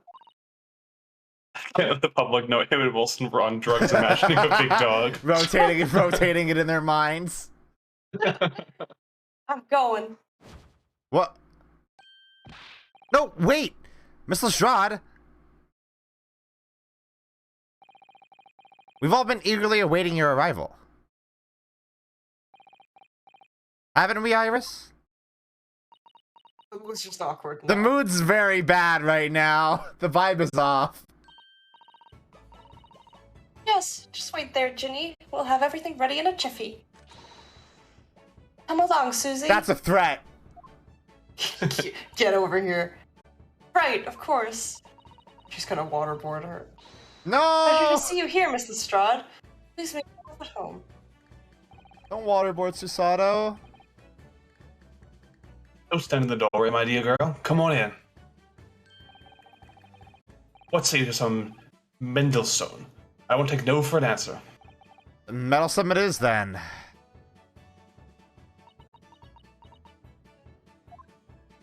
It's so sweet. They're trying to like make her feel at home. Cat! Cat. Cat, cat, kitty, cat, cat, kitty, cat. They're already voiced. I don't have to voice them. That evening, Let's see how glad they do it. Iris prepared us all a meal that was even more delicious than usual. Mr. Sholmes' violin performance was in no way meddlesome, and Gina, as we came to call her, taught us all how to steal things from one another without being noticed. Everyone thoroughly enjoyed themselves well into the night. Team building extras. Yeah. Steal. Ooh. The cat already voices it, Lila. What do you want from me? That was a very enjoyable evening, wasn't it? Oh yes, Iris's cooking was truly divine. And I feel as though I can still hear the enchanting strains of Mr. Sholmes' violin even now. Best of all, I bet I could steal the glasses from his lordship's face next time we're in court. You shouldn't do that, though. Naruhodo-san, can I consult with you about something? I wonder. What's the matter, Susato-san? It's about the telegram I received. Ah. Listen, Lila, those are between her, God, and Vi. Yeah, that's true. I mean, there is that one clip from when I streamed Moon. That was really cute, though. That one's really good. It was really good. The one that arrived first thing this morning, I suppose. I've been summoned. What? Summoned? What do you mean? The telegram was from the Lord Chief Justice's office. Lord Stronger has asked to see me. The Lord Chief Justice? When? Tomorrow morning. What? Then we have to start preparing at once. Oh no, that won't be necessary, Naruhodo-san. I've been summoned alone. Alone? What on earth for? I have no idea. I suppose I shall find out tomorrow. What's all this about? Whatever it is, it's making me feel very uneasy. Oh, who could that be, I wonder? Hi, Iris. Good evening, friends. Ah, Iris. Hello again.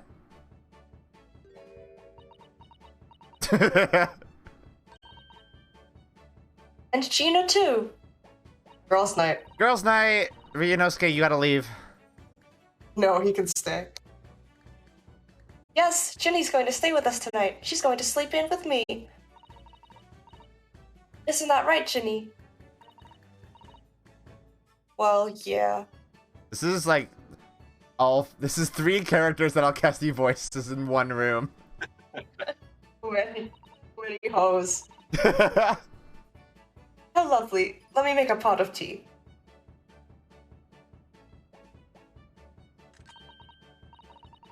You know, I've learned so much today. Oh, what in particular? All those things Ginny showed us. Wasn't it wonderful? Ah, you mean all those pickpocketing techniques? We had fun trying them out on each other, didn't we?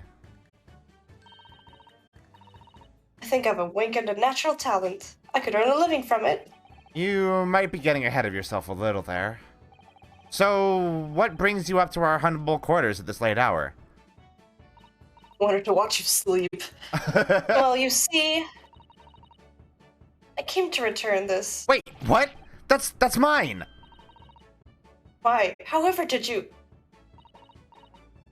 I told you, didn't I? I have a natural talent for it. Oh yes, I'd forgotten. Iris literally is a child genius.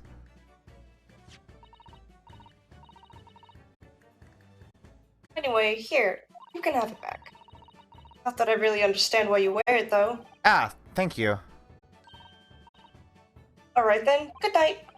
Yes. When you good keep night. in mind that was Cosmo's, he probably had like a mini heart attack when he noticed that it was missing. Yeah. I'm about to smack this child. So this is your office, is it? What do you think, Ginny?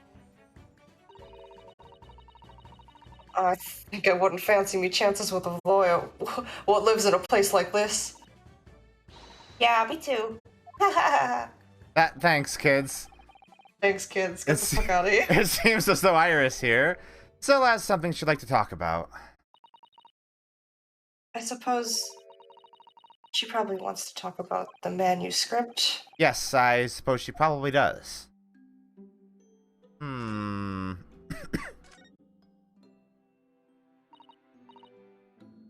Iris, I suppose you're hoping to talk about the manuscript, aren't you? Aren't you going to tell me? I'm so sorry. I need a little more time, please.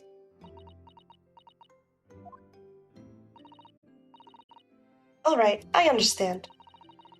I hope I haven't made you feel awkward.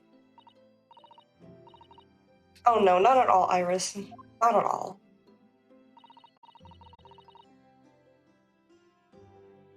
I don't know what all this is about, really, but...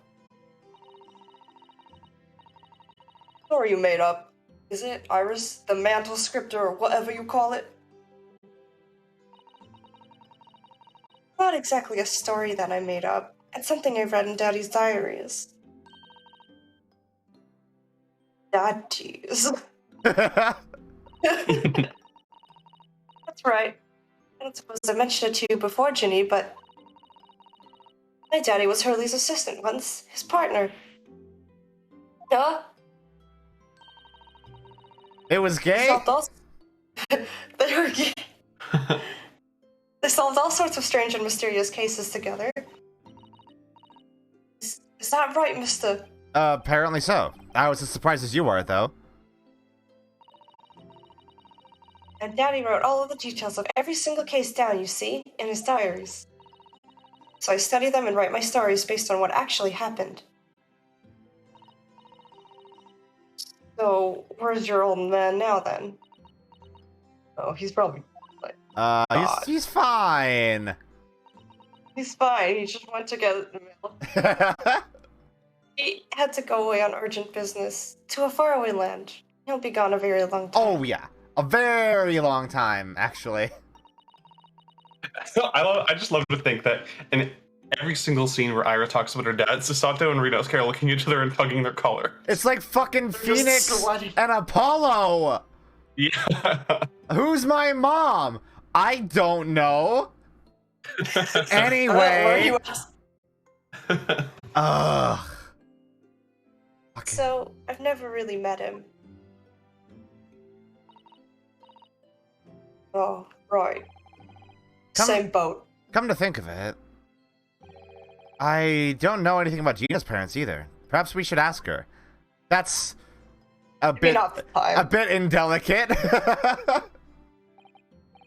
Iris, this Hound of the Baskerville story, I take it it's another tale inspired by your father's accounts? Right. I thought it was fascinating. But it's different somehow. From the other cases, I mean. Oh? How? I don't really know. But it must be special in some way. Because after I'd written it, and I showed the manuscript to Hurley, he turned as white as a sheet. It was the first time I've ever seen him like that. Hmm. It pains me to have to say this after you've toiled of it for so long, Iris. But this story must not be published at this time, under any circumstances. But why not? It's one of my best works.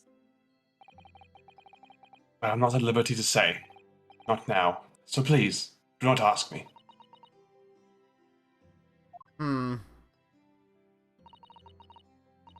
Alright then, I won't. I do solemnly swear that I will explain everything one day, Iris. Time is right. That must be immensely frustrating. Like, you produce what you think is your best work, and then it's like, oh, you can't publish this. Why? Because, yeah, that sucks. And that's how the manuscript came to be with Mr. Windibank, isn't it? Yes. Hurley said it has to be somewhere very safe. That really gets my goat, that does. He's treating you like a child. Yeah, It's mean, that's what it is, keeping secrets like that.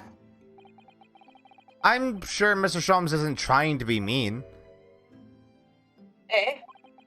If he said he wasn't at liberty to talk about it, I'm sure there must have been a very good reason. I think so too. Susato, you're being kind of sus. You lot are pressing for your own good.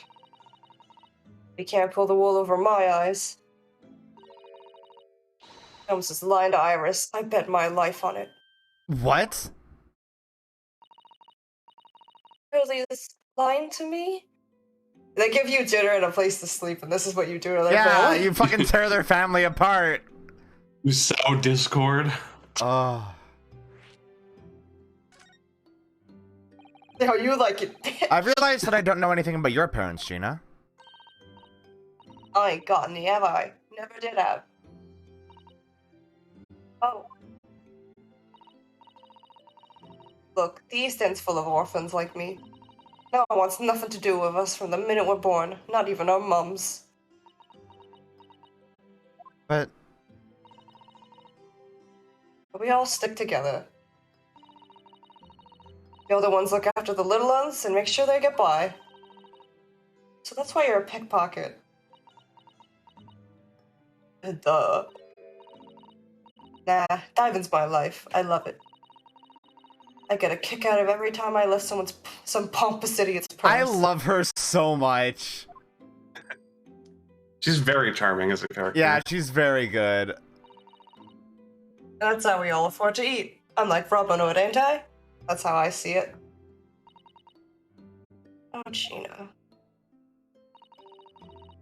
I do think about it sometimes. What it'd be like to have parents, I mean. I always thought you'd make everything right. But I haven't listened to what Iris just said. Sounds like having parents ain't always easy either. Oh.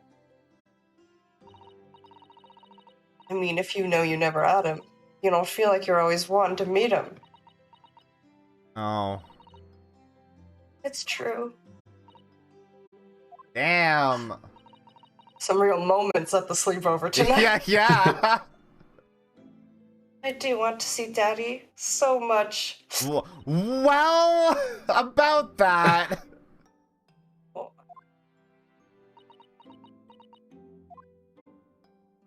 Anyway. So Sharms is lying, huh? Gina, what did you mean when you said that you know Mr. Shrums is lying to Iris?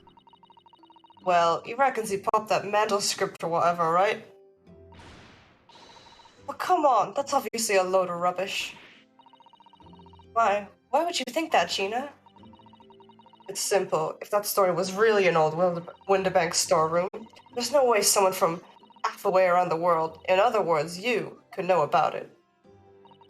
Fair point. Oh. Sorry, Iris. If you ask me, he sold it. Without telling you. But Riley would never do something like that. I'm sure of it. Ah. Haha.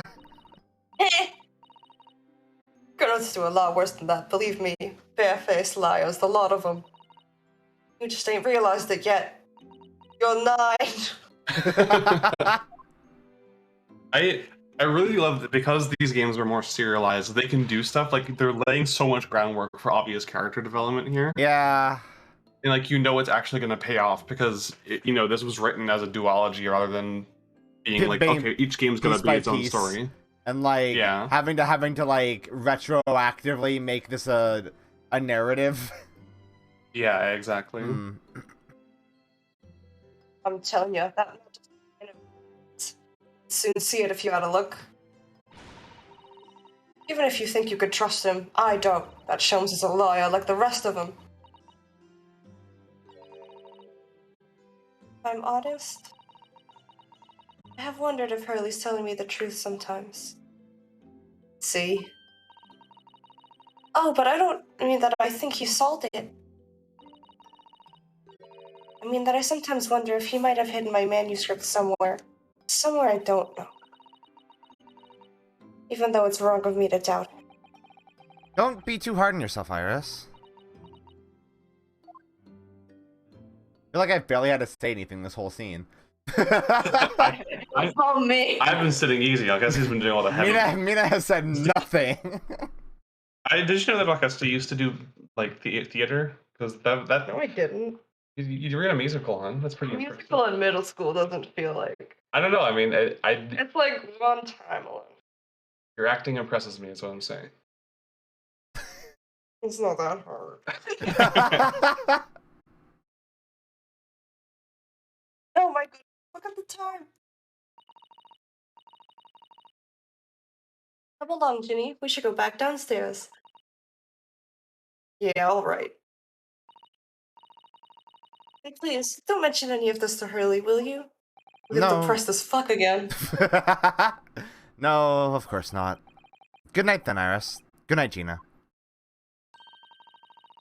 You must let me make breakfast for you tomorrow morning. I insist. Everything's normal and fine. Everything's normal and fine. We didn't. That's a little weird.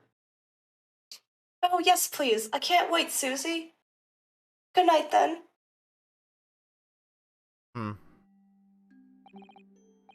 Iris, it sure is easy to forget, isn't it? Sometimes she speaks just like an adult, but deep down, she's still just a child. Deep down, you can see it. You can see it, yeah. You have eyes. She's baby. She's a little girl. She's tiny. Well, I think it's time that I turned in for the night, too, son. I have a date with Strongheart tomorrow, and you're not invited. Dr. John H. Wilson, Iris's father, but also the name of the murdered visiting professor at Yume University. It can't be a mere coincidence. There's something deeper going on.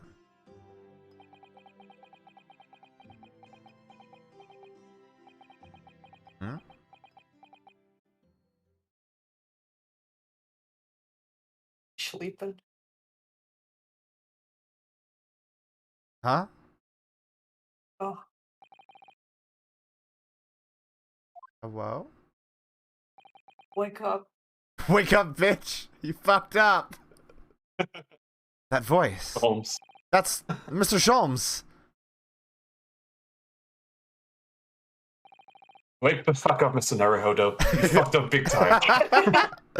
What's going on? It's the middle of the night. Miss Lestrade. She's gone. Gina? Oh no, that was a minor who was under our care. We're responsible. Oh no! I'm supposed to be sleeping in Iris's room, but her bed is empty.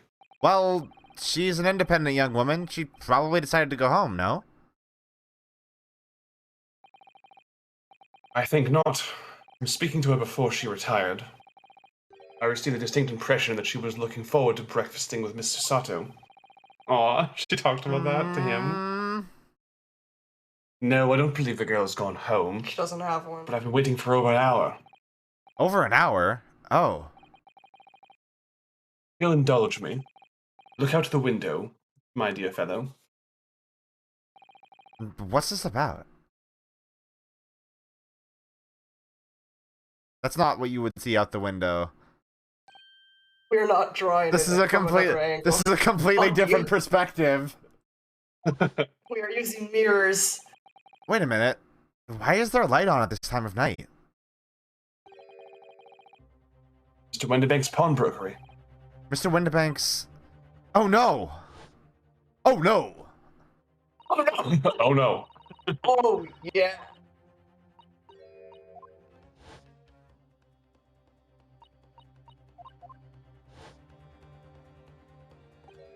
Could Gina have gone... Seems you have some knowledge of the situation, Mr. Naruhodo. Sorry? Oh! No, not really. Well, anyway, must investigate. At once. Mr. Sato. Oh, it's hard. Once. Yeah. It's a gun in the air. Let's go, boys. The door to Windibank's... It's open. The lamp is burning. It must be Gina, mustn't it? Let us hope it's nothing more than nothing more sinister. What? Come, not a moment to lose. Clearly something is afoot inside.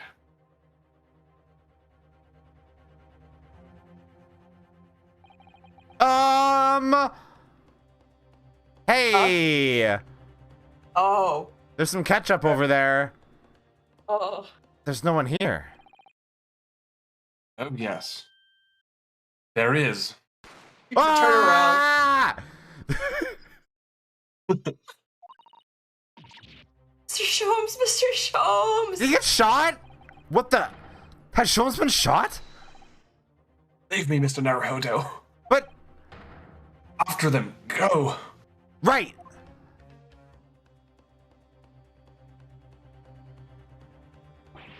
Blast!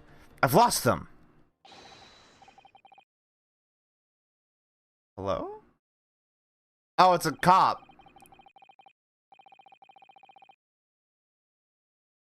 Okay, so you've been voicing cops and stuff. Just put her hand on her head. The alarm was raised for the pawnbroker, sir. Would you know something about that? Officer, come with me. It's my friend, Mr. Sholmes. He's been shot. God. Oh, goody. Oh, goody.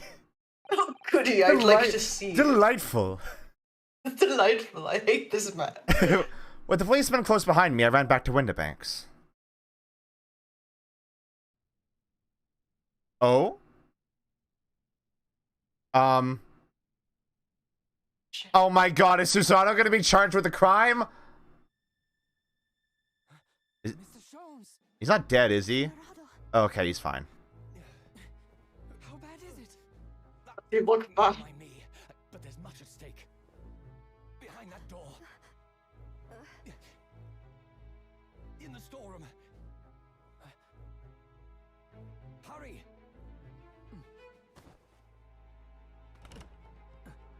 It's locked.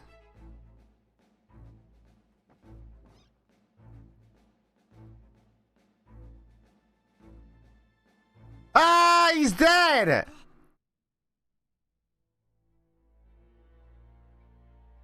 Whoa!